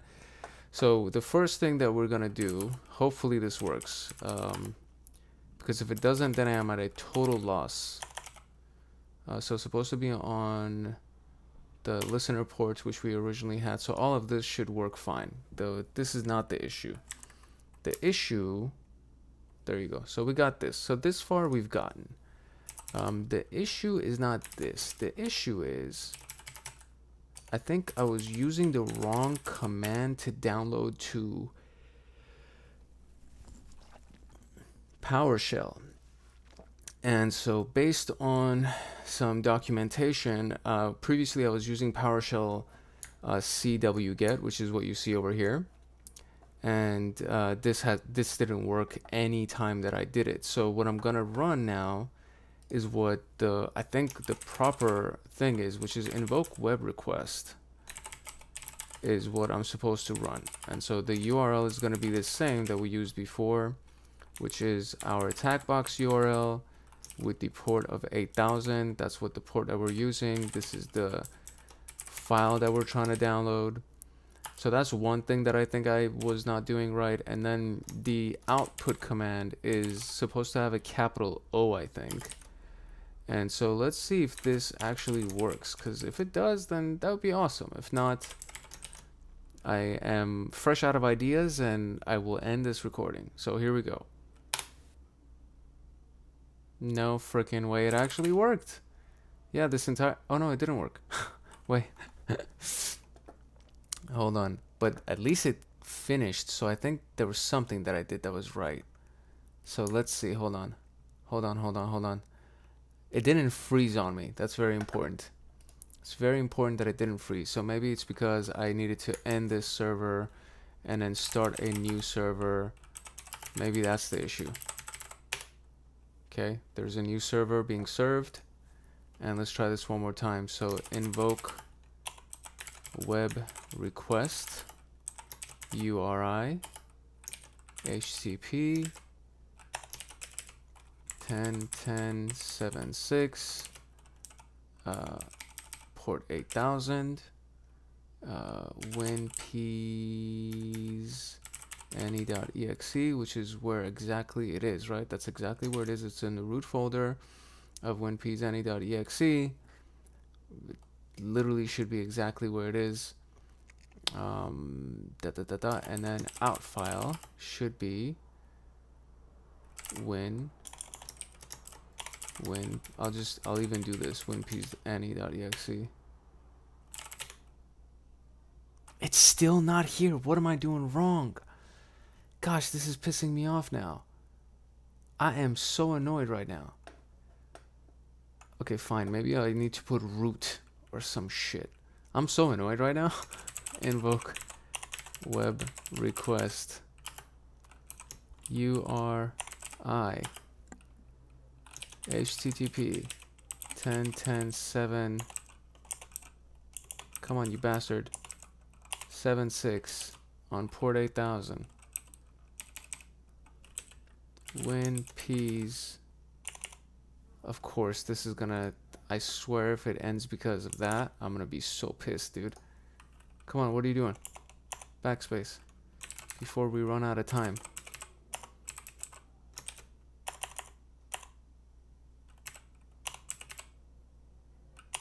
Bruh. Bruh. Oh my gosh, you're annoying.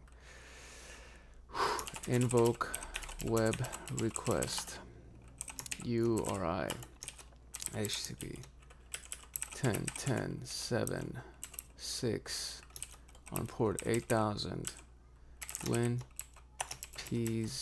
any.exe. Close that. Out file is going to be on WinPs any.exe. There's nothing with this wrong that's with this command. I am doing exactly what I'm supposed to be doing.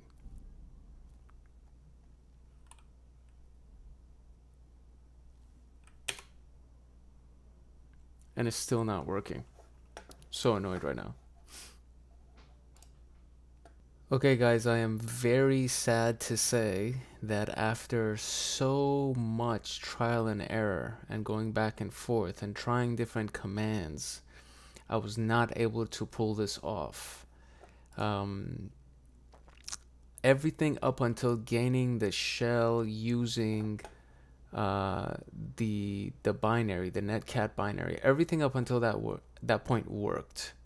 But I've literally been sitting here for 30 minutes trying different variations of how to transfer this flippin' exe file from this Python server to here, and it's still not working. So I want, you know what? I'm gonna try one more thing because I'm really just pissed off that it didn't work so far. So I'm gonna try one more thing and see if I can do this.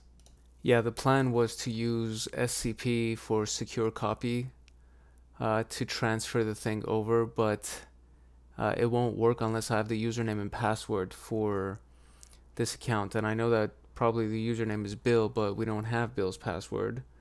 And it is beyond my current depth to try to find his password on a Windows machine because I am pretty well trained on doing it for Linux machines, but Windows is really, I need to get much better at Windows. That's, I can admit that to you. So the closest thing that I was able to find was the documentation that is provided to actually pull this off, and we'll just go through the documentation together. And you know, again, so up until this point, everything up until this point, up until getting the netcat static binary, using the static binary twice and running it so that we can actually get our remote shell into the Windows machine, everything up until that point worked. But now it says, now that we can pull WinPs to the system using PowerShell C, we would run manual, you know, whatever to be able to do this. So it's, yeah. So here's what the documentation says. So up until this point, this is what they tell us, right? So it says, same thing. Congratulations, we're on the system now. Now we can pull WinPs doing this. Download the WinPs binary from this situation and host a Python server once more. Change the directory to Bill's desktop. Then we can execute the following command on the PowerShell shell. So which is, you know, PowerShell C wget. And this is what I was trying for a long time, to basically use PowerShell's command wget from the attacker IP, which is where our attacker machine is on the port 8000. This is the file, and then we're going to get out file to the local machine that we're on. So this is what it would supposedly look like. You would cd onto the desktop for Bill, and then use PowerShell C wget HTTP, whatever the IP address is on port 8000. That's the file. The out file is going to be this thing. It would reprint the command onto the screen for you, and if you just did dir, it should say that you have the freaking thing right here. And mine did not, no matter how many times I tried it. And then once, if it does download, you run winpeas.exe, and then it does what it does, and it'll kind of tell you certain things, and it says check if you can overwrite some service binary or perform a DLL hijacking. Also check for unquoted paths based on that escalation services information. And then so it gives you advanced system care service, which was the same thing that we exploited using Metasploit, and it's currently running. No quote or space detected. File permissions is Bill, that has writable and create file permission on that. DLL hijacking, binary folder, yada yada yada, advanced system care service, right? That's basically the information that we found with Metasploit. So same vulnerability. Now the PowerShell command, we already found this one because that was just some basic Googling. Now it says escalate to admin with newfound knowledge, generate your payload using MSF Venom and pull it to the system using PowerShell. I could do this because this was the part that wasn't difficult to run because we already did this before. The part that I was annoyed with, that I spent over an hour on, was trying to transfer that freaking WinPeas vulnerability thing to the machine. And it didn't work. And yeah, now it's just very obnoxious and very annoying. And I'm super annoyed right now, but I have to end the recording because I need to go. I can't spend my entire life trying to get this damn answer, and hesitant, like just super hesitant to press complete on this because I know that I wasn't able to get that one information, but I did the research and I did everything else that I possibly could to actually pull this off. So I'm pressing complete. If you have an answer to this, please put the answers inside the comments, or put a link to the answer inside, something that we can get to figure this out, because I'm so annoyed that I wasn't able to find this, and I really, really wanted to know what the hell happened here. So with that being said, Hank Hackerson at Hank Hacks Hackers. This was TryHackMe, the Steel Mountain module. Like, subscribe, share, comment, turn on the bell, all that stuff. You could hear it in my voice that I'm annoyed. So that's basically it. That's where we are, and we are done with this whole thing, with this entire path. So yeah, peace. I'll see you guys in the next one.